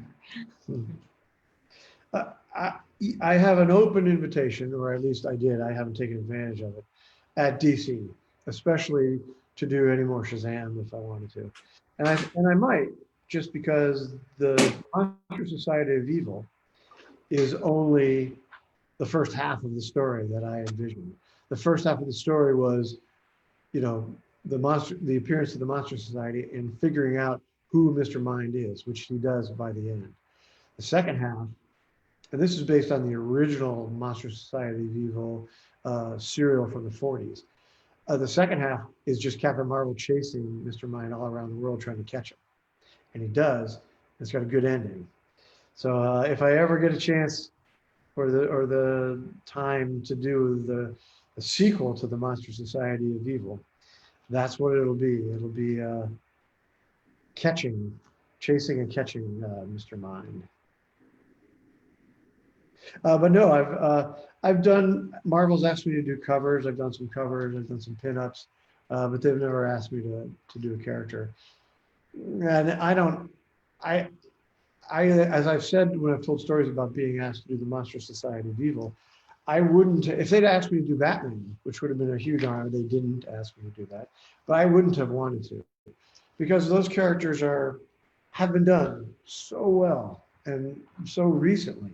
But when they said Captain Marvel, Shazam, that worked for me, because although Jerry Ordway did a really good job, he had kind of ended his run. And I felt like I was free to go back to Captain Marvel of the 40s, who was one of the greatest superheroes ever made. And he was a little cartoony. He didn't take himself too seriously, and he had talking tigers. I loved that. That was a great thing. All righty. 1, 2, 3, 4, 5, 6. Oh my gosh, we're going to come right in under the wire. If you ask to see it on Thursday, you might just get to do it. We're working on it. Who do we have? Rodrigo from Los Angeles. But you want me to sign up for Salem, and you want phony complaining that this is a rare book.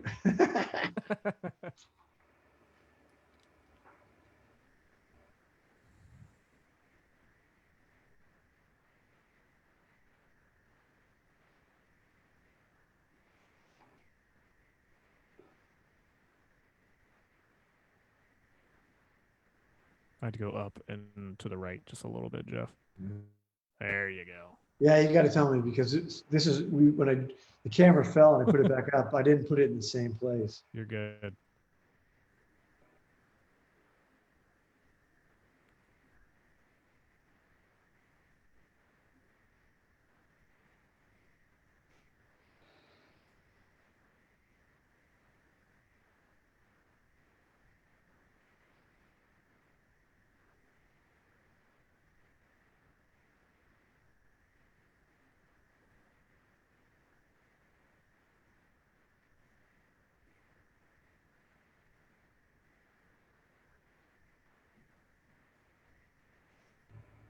That's awesome.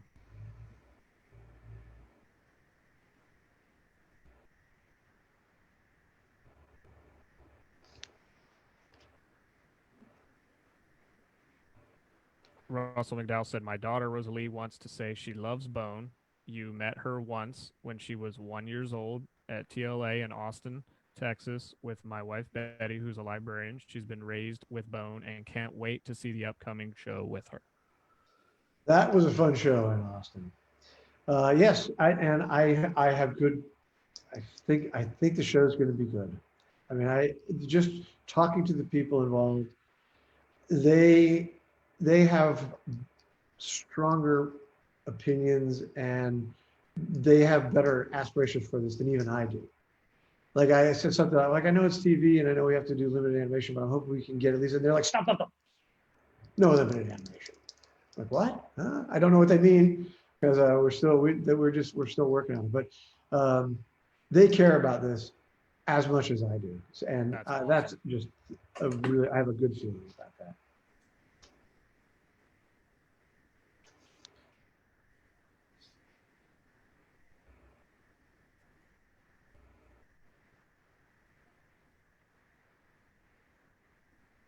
Tanya Hill says, "Hi, Vijay and Jeff." Hey, Tanya.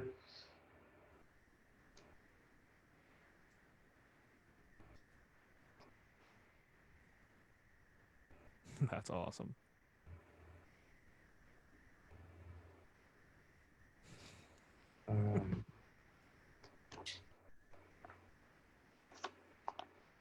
I feel I know Tanya. I met her back when I owned an animation studio. Those books are heavy, by the way. You got to lean over. You got to use your core. Obliques. Sounds like I know. I've been carrying stacks for days. All right, what do we got here? This is for Syed in the Woodlands, Texas. I hope I pronounced that correctly. SYED.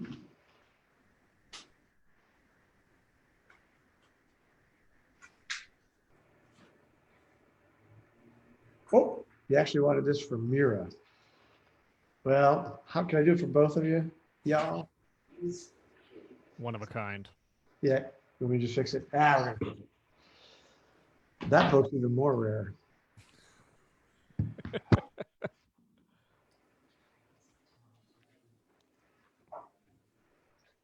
Tom, who's monitoring the orders, he hates it when I screw up and we can't sell the book. He's like, right now, he's in another building, but he's like,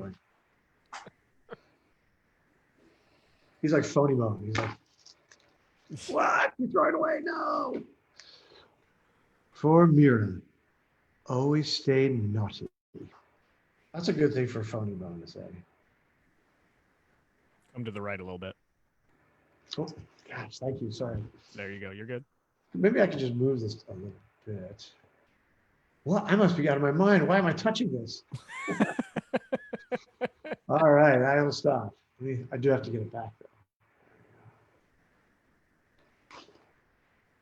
There you go.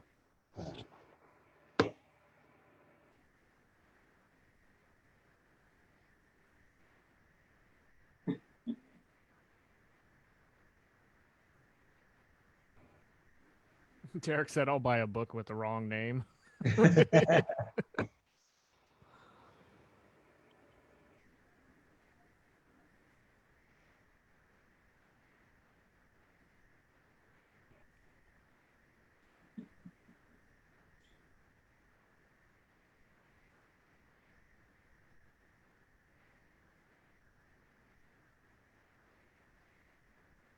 Christian wants to know, if you would like to illustrate Moby Dick ever?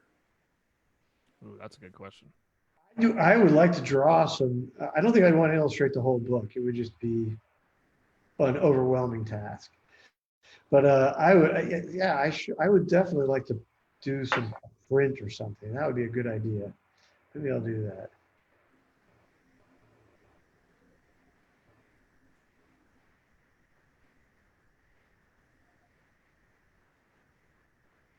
All right, there you go, Mira. Stay naughty.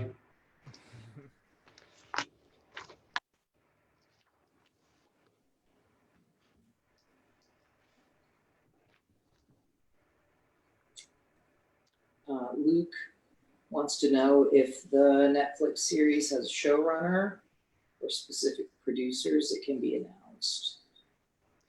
Yes, well, I'm not, I can't really, I don't want to say anything. Like I said, I don't want to steal their thunder. But they've got some good people on board. I don't want to say any more than that, other than they care about it. It's going to be good.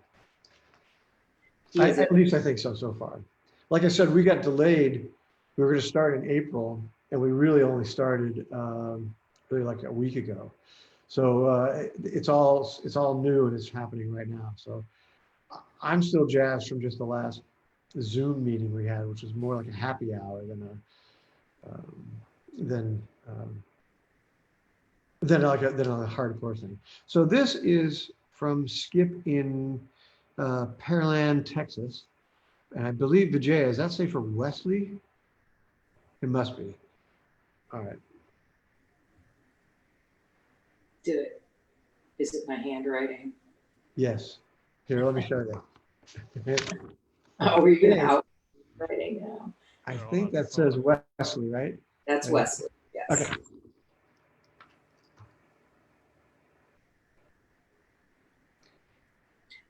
Luke has also offered to kill in exchange for getting a writing position. So if there's anyone who might that needs to be taken care of. Yeah. take care of it for you. And Skip has asked that Wesley get a rock jaw in a top hat. Nice. Well, Go to the right a little bit. Perfect.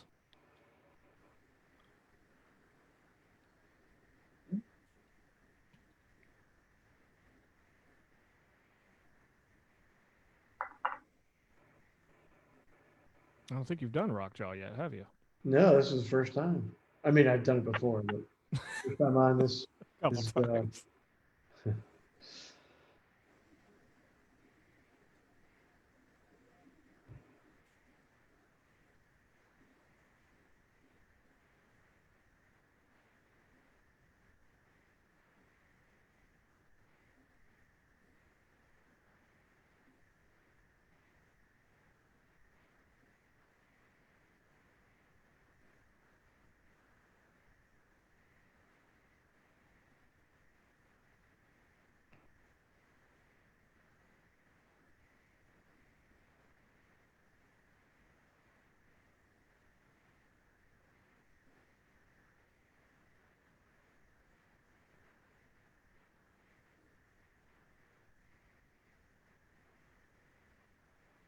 Rich, is that screen looking a little jaggy to you?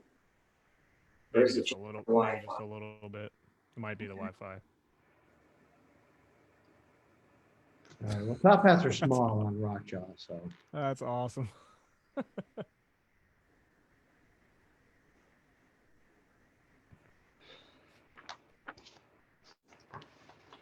All right, gang. I've got 1, 2, 3, 4 left. If you've been waiting patiently, and these are the ones for today, Friday. I'm going to keep going. If Rich is okay, can you hang on? Absolutely. Let's roll. Let's do it. All right, we're doing it. I'm in it. All right, this is for Tim Felder, who I know is watching because he said something earlier. All right, Tim, Phone Bone riding a rocket ship. All right. Is it Maddie's Rocket, by the way? Tim does a book called Maddie's Rocket. go way to the right. Oh, now I'm gonna draw over here. That makes sense. doesn't it? God, There you go. I just can't remember.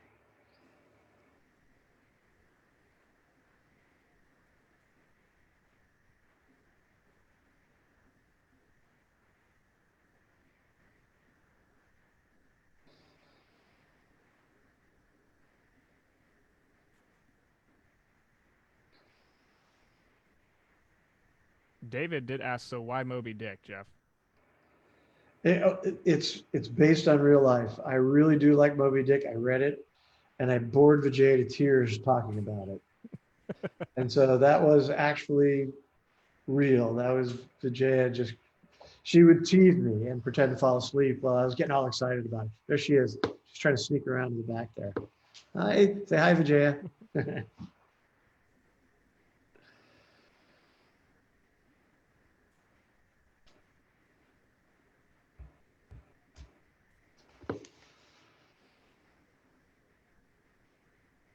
Dustin said he just ordered his. Yeah, so if you guys want to get a book signed, go to boneville.com and in the comment section at the checkout, say what you want it dedicated to and what image you wanted drawn on it. We're doing this again tomorrow, starting at 2. So yeah.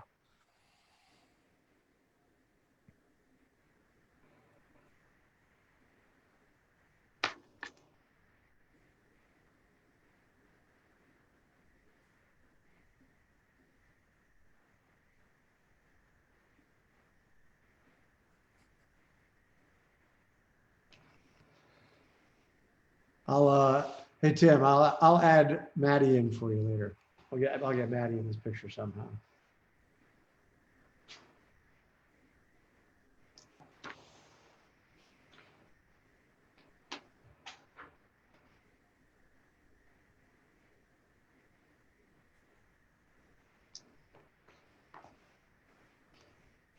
All right.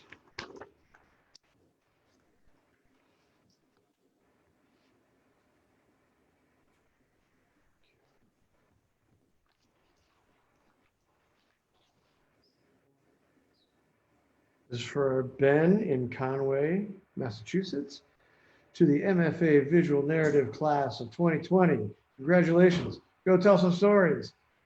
I love that advice. Do it.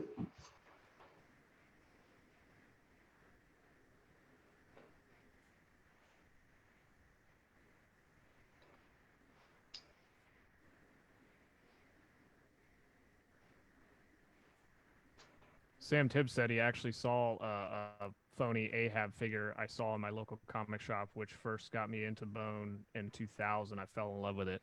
Yeah, that was what was that? One of those exclusives figures? Yeah, it was yeah, was it exclusive?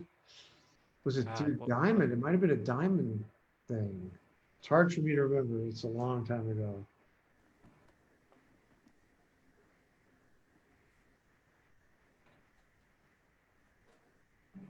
No, that was just an example I brought up here. That was. Yeah, it does say a previews exclusive. Oh gosh. Yeah, I don't know what happened. All right, well, I gotta keep going. Yeah, here. no, keep going. Okay.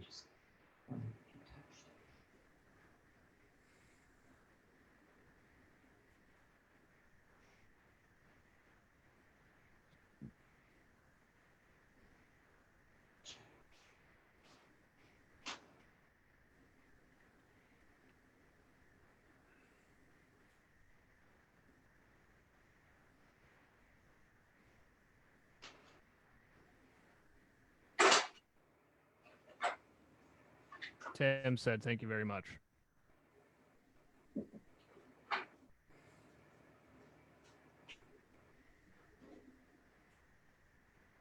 You got it, Tim. Uh-oh. Lost a Uh-oh. picture there. There he's back. The phone's dead, though. The phone stand is still up. No, he said it's dead. Oh, It's there we dead. go. There we go. Hold on. Okay, it's fixed. Now we're spun again, though. The internet must have dropped. We're just gonna do it this way anyway. There you go.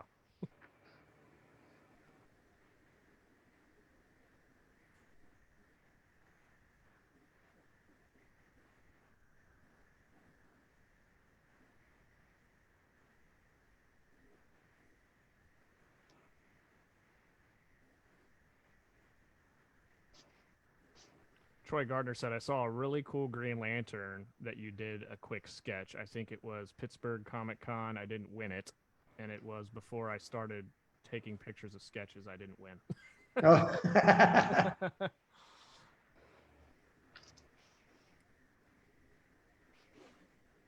All right. Yep, sorry about the picture and the camera. We had a little more technical difficulties than usual. Will you hand me that in a minute? All right, the last big book. Got my workout for today. Vijay is carrying all the books away. She goes, "You got to work out." All right, this is for Oliver in Charlotte, North Carolina.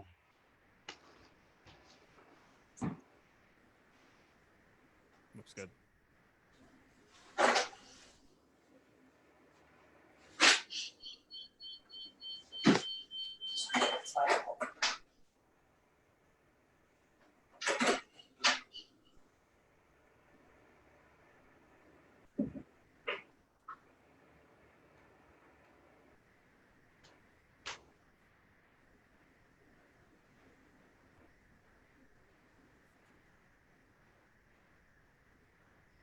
I don't know what this drawing looks like.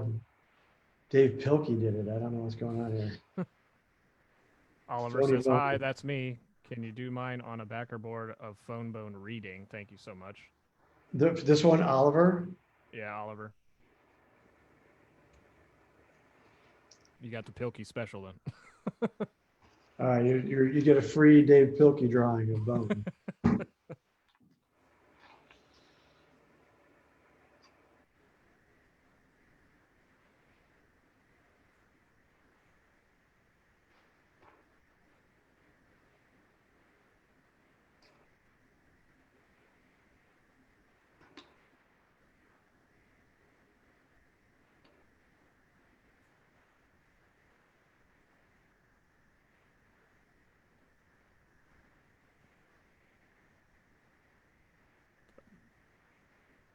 Baylor Heat said, what is the story behind your characters in Flight Volume 2? Will you ever revisit them?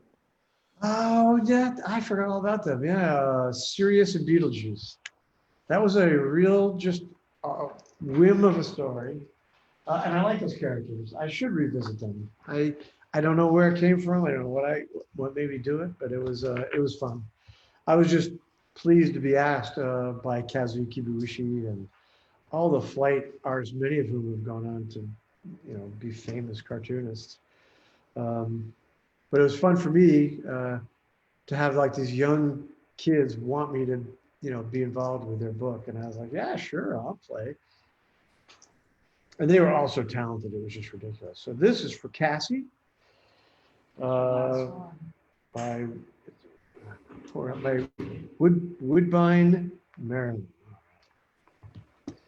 Your last sketch. This is it. This is the end. We made it. And like I said, it's for Cassie.